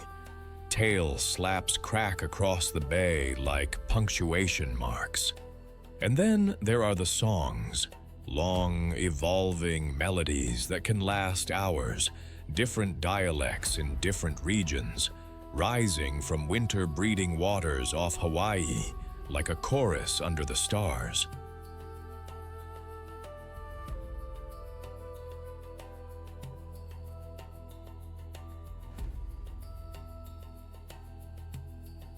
Toothed cousins use echolocation to hunt in the dark, firing sound and reading the echoes. Humpbacks lean on sight, memory, teamwork, and the physics of bubbles.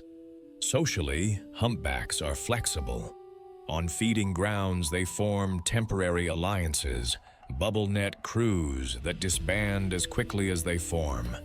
In breeding season, things heat up.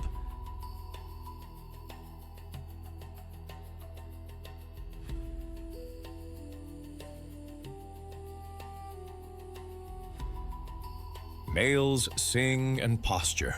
Competition pods surge around a female, jostling and bluffing in high-speed chases where one well-timed tail flick can be the difference between love and a bruised ego.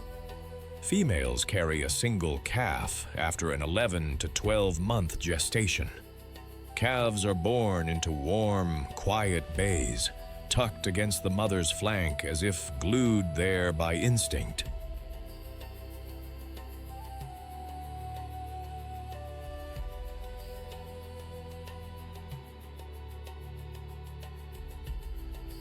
Whale milk is famously thick, up to 50% fat, more like warm yogurt than milk, a superfood that powers growth measured in pounds per day. Mothers teach the route, the rhythms, and the manners of whales, how to draft in her slipstream, how to time a breath, when to sink silent when danger cruises by. Ecologically, humpbacks are gardeners and engines.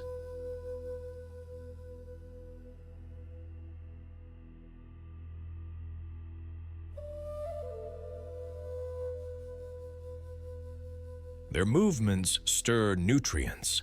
Their waste fertilizes plankton, the tiny plants that form the base of the ocean's food web and help produce a large share of the oxygen we breathe. In life and in death, whales move carbon downward, their bodies eventually sinking and feeding entire deep-sea communities. But this kingdom is noisy and risky. Sperm whales fire clicks as loud as 230 decibels. Ships add a constant mechanical roar.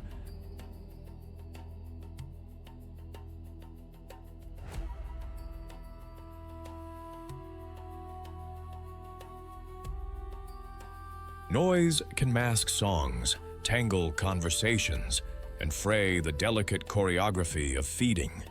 Ship strikes and oil spills turn breath into a hazard. The fight for survival isn't just tooth and claw. It's decibels, propellers, and choices we make at the surface. Yet every breach is a declaration. The sea still has giants. The humpback embodies resilience, artistry, and muscle in one body, a reminder that even in a savage kingdom, cooperation can be the sharpest weapon.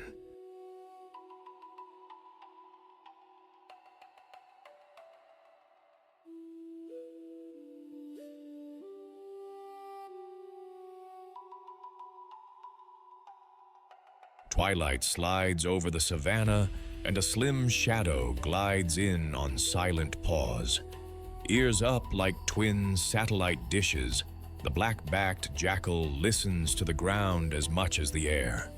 Where lions make headlines, this fox-sized hustler writes the footnotes that keep the story honest. In a world of fangs and dust, agility is a survival strategy.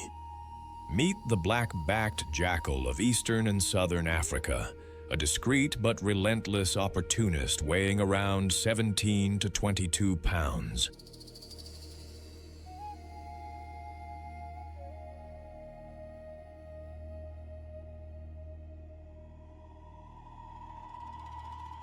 You'll spot it by the glossy black and silver saddle painted across russet shoulders and flanks, and a tail tipped in ink. It moves with light, careful steps, never wasting energy, always calculating odds. Nature stitched this jackal for efficiency. That dark, silver-flecked saddle rides a lean, coppery body, a cloak that breaks up its outline in tawny grass and moonlit scrub.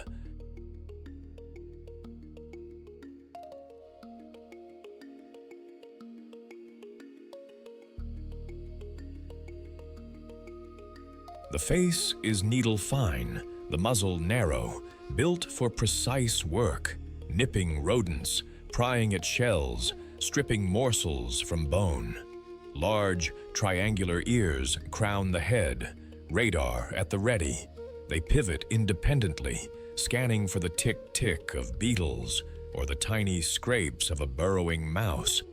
Those ears also act like thermal vents, bleeding heat in the noon blaze.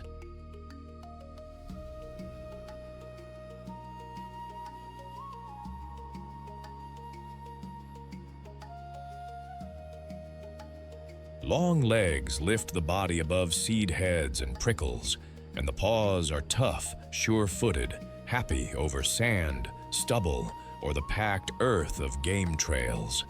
The tail is a balancing pole with a clear black tip, a punctuation mark that helps family members keep visual contact in low light. Teeth are honest carnivore tools, sharp canines for gripping, scissor-like carnassials for slicing, backed up by a jaw stronger than its size suggests.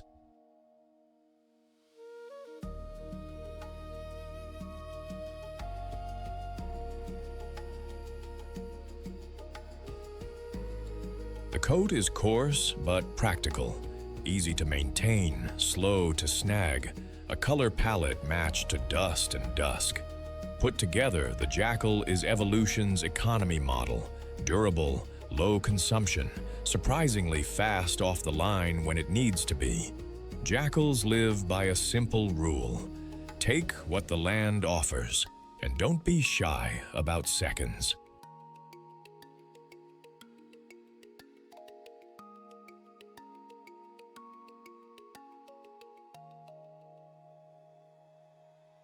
They are omnivores with range, hunting mice, gerbils, and hares, raiding bird nests for eggs, snapping up beetles and termites, and padding into fruiting shrubs to swallow figs and berries whole. When the big cats finish dinner, the jackal clocks in as the night shift, tidying the scene and extracting every last calorie from sinew and scraps. It's the savannah's mobile cleanup crew, a garbage disposal with legs.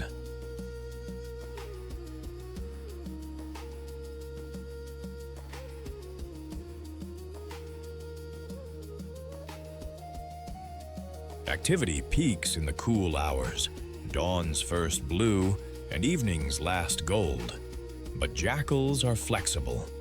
On quiet days, they'll trot at midday in open ranchland. Where lions and hyenas prowl, they melt into the shadows and let their ears do most of the work. The hunting style is part patience, part pounce, an unhurried trot, ears swiveling, a sudden freeze, then a springing leap that brings teeth and paws down together. Find too much food? They cache it, burying pieces for leaner nights.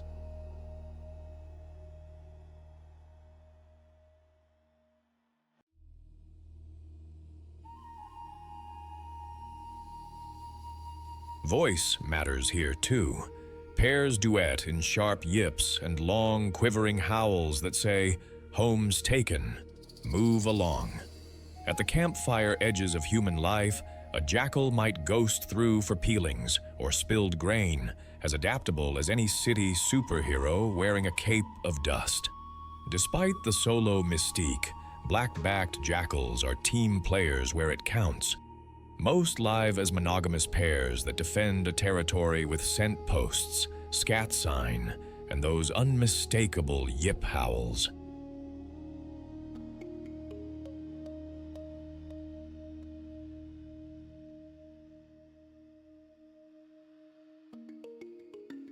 Older sons or daughters often stick around as helpers, babysitting at the den, bringing back food, and learning the family trade before they claim their own patch. It's a small, efficient workforce with a clear job description. Keep pups safe, keep rivals honest, and keep the pantry stocked. Dens are usually borrowed real estate. Old aardvark holes smartly renovated with fresh entrances and escape tunnels.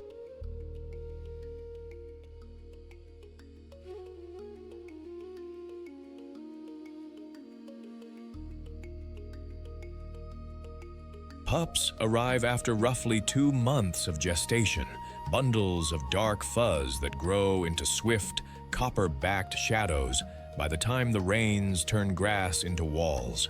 Both parents' provision. They gulp food, trot home, and gently deliver dinner with a nudge and a gag.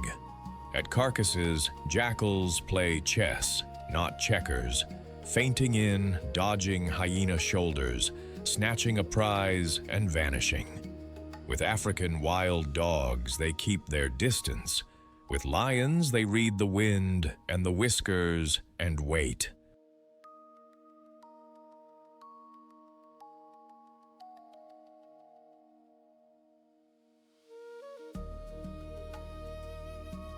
Survival here is equal parts courage and tact. Call the jackal what it is, a keystone opportunist. By hunting small mammals, it keeps rodent booms in check. By scavenging, it cleans the landscape, slowing the spread of disease. Seeds swallowed with fruit travel in a furred courier service, sprouting where droppings fall.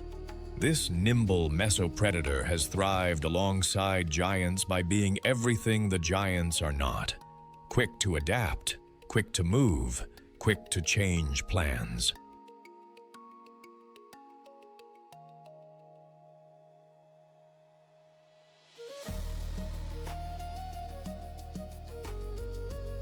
Listed as least concern, it still runs gauntlets of snares, persecution, and diseases like rabies. Even so, community coexistence and healthy predator guilds make room for the jackal's necessary work. In a savage kingdom, not every warrior roars. The black-backed jackal is a reminder that survival favors the quick, the clever, and the quietly relentless.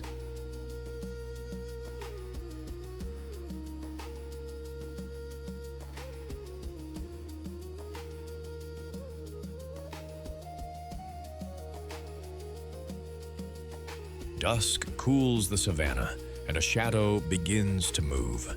Rosettes ripple like broken moonlight as the ghost of the grasslands tests the wind. This is the leopard, silent muscle wrapped in camouflage, entering the savage kingdom's oldest trial. A single hunter against hunger, thieves, and the dark. Meet the African leopard, ranging across open savannas, woodlands, rocky kopjes, and even mountain forests.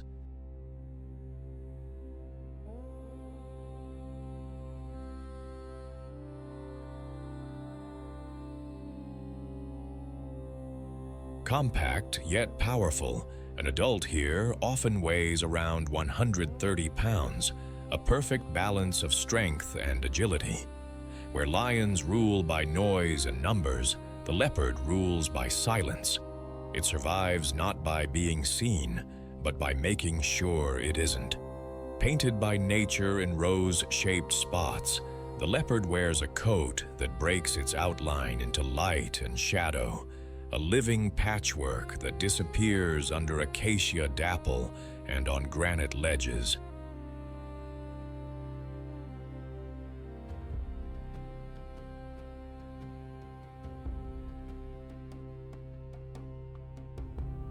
The fur runs from gold to deep tawny, pale beneath, with rosettes unique to each cat, its signature in a world with no paper. A long, counterbalancing tail writes curves through branches. Wide paws ride on thick pads that mute footsteps to whispers.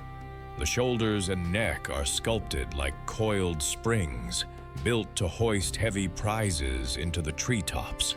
Retractable claws stay razor-ready, while a hooked dew claw works like a climbing carabiner on rough bark.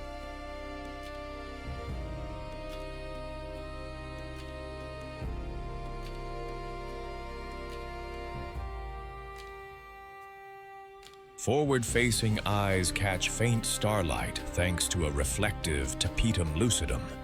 The ears swivel like satellite dishes, locking onto hoofbeats in grass you'd swear was empty. Whiskers map the world in darkness, feeling the width of a gap before the body commits. Every line of this cat, low profile, flexible spine, compressed power, exists to vanish, to stalk, and to explode. The leopard's day is mostly night. It hunts by patience, letting the world make the first mistake.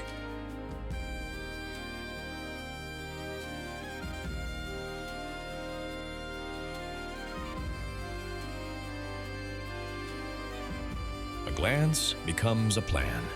Check the wind, find cover, melt into shade, step, freeze, belly creep. When the distance drops to a heartbeat, the cat ignites. 2, maybe 3 seconds of violence, jaws to the throat or nape, and the grass goes quiet. Before hyenas even notice, the leopard cashes its paycheck. It hauls the kill skyward, threading branches with a weight many gym memberships can't deliver, sometimes twice its own. Up there, dinner cools in the starlight.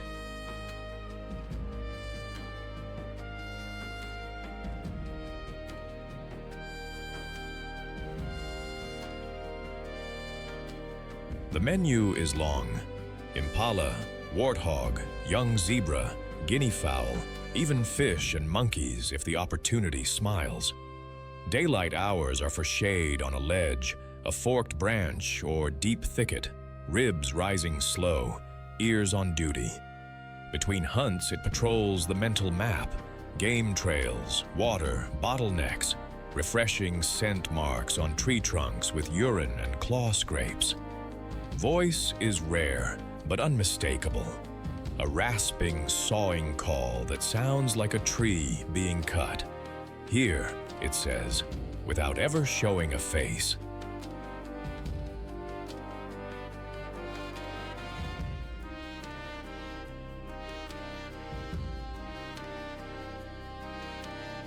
Leopards are introverts with excellent boundaries. Adults live solitary lives, each holding a territory. Males typically overlap several females' ranges, but they avoid each other like professionals who know how bad office drama can get. Meetings are brief and purposeful. During mating, a few intense days of courtship and truce. Then it's back to quiet. Females den their cubs in caves, hollow logs, or thorn tangles, moving them often to dodge lions, hyenas, and wandering males.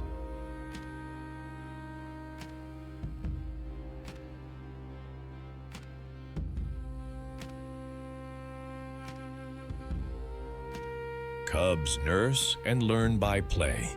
Ambushes on mom's tail, miniature stalks on grasshoppers, before graduating to drag and pounce lessons on small prey. Many don't make it. Cub mortality is high in this competitive neighborhood. Independence comes around 18 to 24 months, when a young leopard must read the land and write its own story, without getting edited by a larger cat.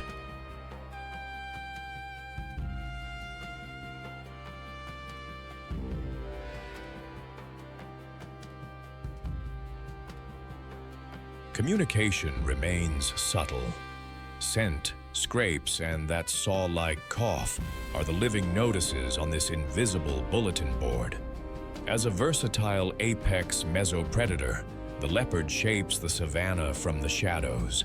It trims antelope numbers, culls weak and unwary prey, and redistributes nutrients.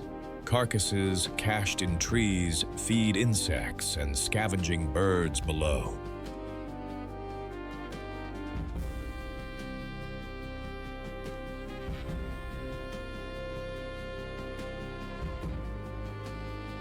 By climbing while lions and hyenas mostly dominate the ground, it carves its own lane, reducing direct conflict and keeping the food web balanced.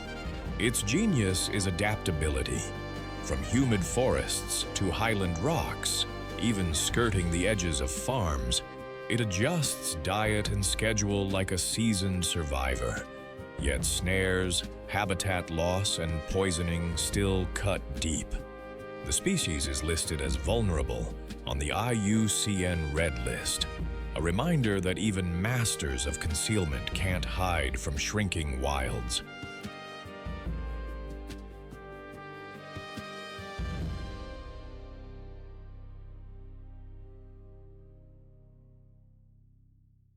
The leopard is the savage kingdom's quiet thesis, power that doesn't brag, courage that doesn't crowd. It embodies the spirit of survival, brutal in the moment that decides everything, invisible until that moment arrives.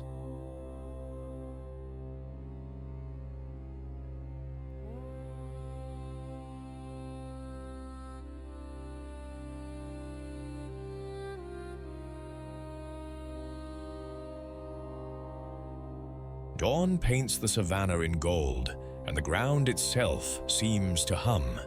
Then comes the roar. Low, rolling, and territorial, it travels for miles like thunder laid on a drum. In this savage kingdom, survival is a public announcement. The lion has spoken, and the grass listens. Meet the African lion of acacia-dotted woodlands and open grass plains, where shade and shadow are as valuable as speed.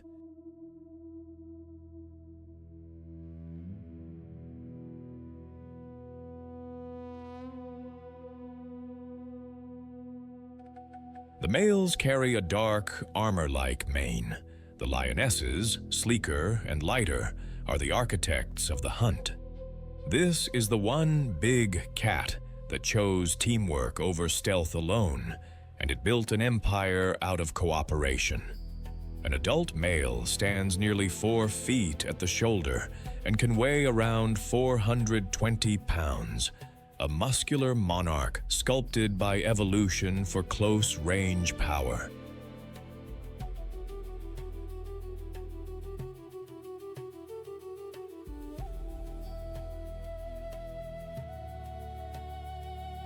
His mane, thick, dark, and shining at sunrise, isn't vanity. It's a buffer against claw and tooth during brutal confrontations, and a billboard of maturity and health.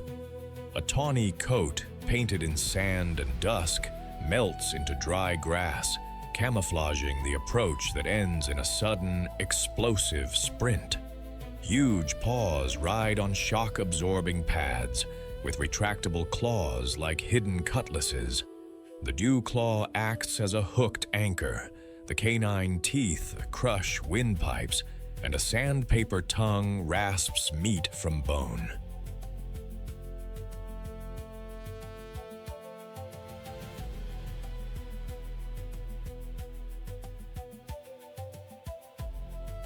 Whiskers red the air, amber eyes gauge distance and intent. A tufted tail is a steering rudder in sprints and a signal flag in tall grass. Scent glands on paws and tail base sign the map of a realm that can stretch up to 96 square miles. And then there's the voice, a roar rich in low frequencies that can carry roughly 5 miles. Defense system, roll call, and keep out notice, all in one thunderclap.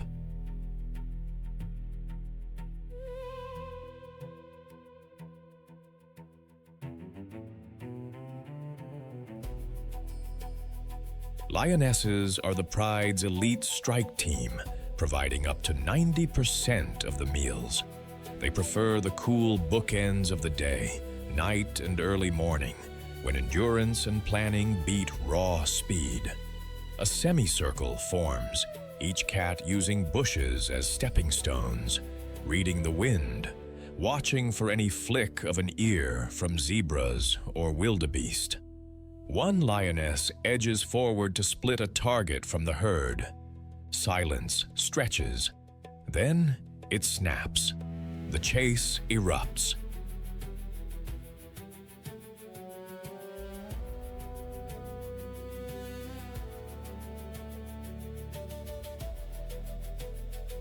Hooves drum, dust flies, and a lioness clamps with decisive precision. Not every hunt succeeds, but when it does, the kill is swift, the teamwork clinical. At the carcass, order turns to argument. Growls, cuffs, and quick rebukes determine who eats when. The male often dines first, royal privilege, taxes paid in patience by everyone else, because a defender needs full strength to patrol and fight.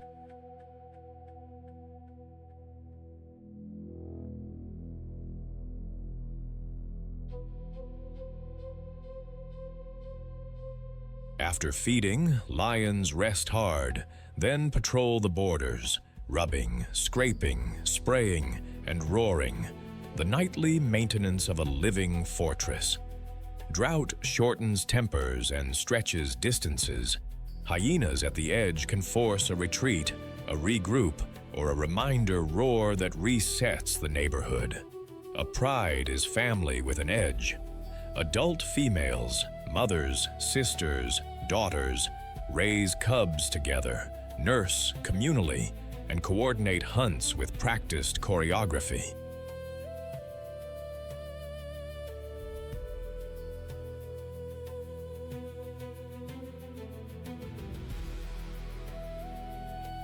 Dominant males, often brothers or allies, hold tenure through muscle and timing. Their job is to guard the territory and the bloodline. Coalition takeovers are decisive and often savage.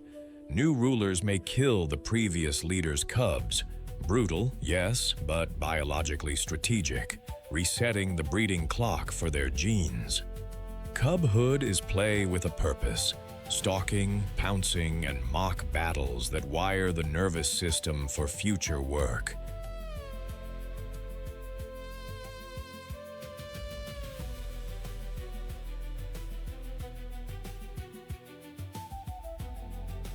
At the carcass, hierarchy is negotiated by growl and glance, while communication, head rubs, tail touches, and contact calls glues the pride after the squabbles fade. When a pride member strays, that 5-mile roar becomes a homing beacon. Lions steer the savannah's traffic. By culling the weak and unwary and pressuring herds to move, they shape grazing patterns, preventing overbrowsing in one place.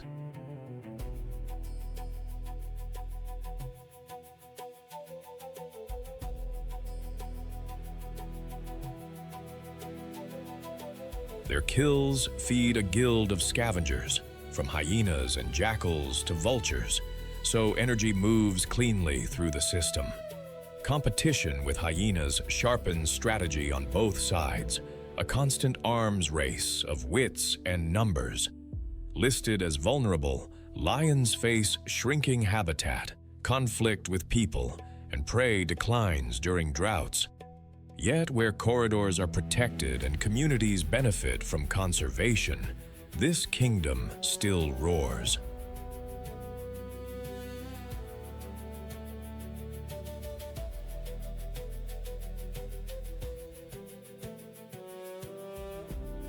The lion is a symbol of strength sharpened by cooperation, a ruler who must fight every day to stay crowned.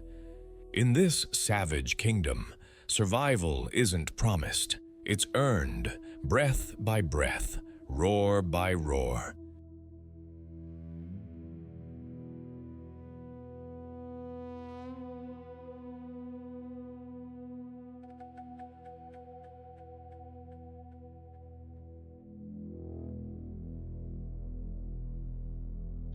Stormlight bruises the horizon. Heat breathes out of the earth. Grass leans, whispering. At the edge of a shrinking waterhole, the wild draws its battle lines without ever speaking. Lionesses flatten into the color of dust, ribs low, eyes bright with old hunger. Hyenas drift like shadows with grins, counting seconds and odds. A leopard watches from a jackalberry branch, tail ticking, the silent accountant of risk.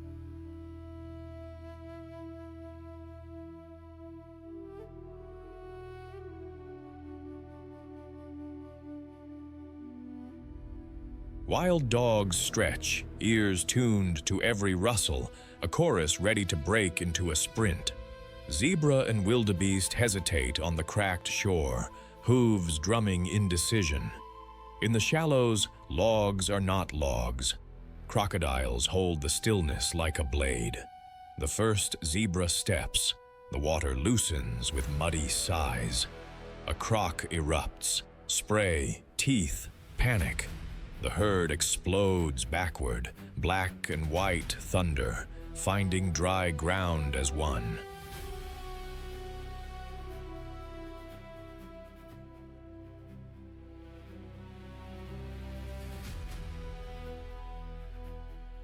A single mare stumbles, then finds her feet, saved by a kick and the frenzy of her friends. Across the flats, the dogs commit. They flow around an impala like water around a rock, trading the lead, never wasting a stride. The impala leaps, a flash of hope. The pack closes, quick, clean. Life for the many, a cost paid by one. The lions choose a buffalo calf on the fringe. Dust blooms, horns lower. The herd folds into a living fortress around the small heartbeat at its center.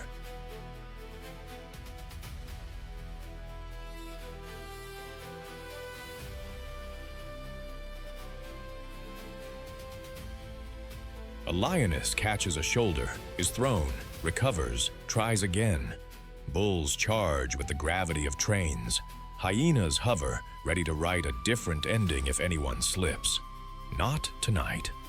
The lions peel off, breath hot, eyes colder.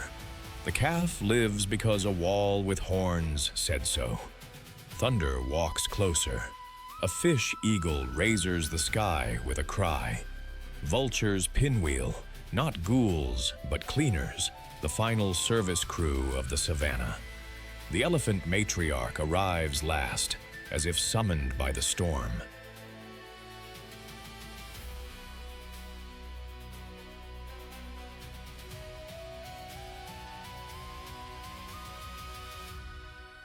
She steps into the water and the quarrel pauses. Calves drink under the arch of her legs. Even hunger respects a force older than argument. Some win, some lose. Everyone learns. This is the savage kingdom, cruel only if you forget that survival is the softest word the wild owns. We crossed teeth and thunder together and found a truth. Balance is 1,000 daily negotiations. Our part? Keep corridors open. Back rangers and communities. Choose choices that let these stories keep breathing.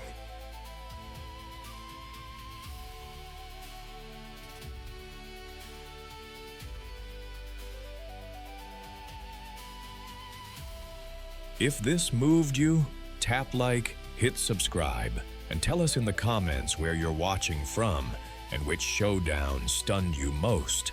Share it with someone who knows the taste of rain on dust. The storm breaks, the plain drinks, and the heartbeat of the wild goes on, steady as dawn.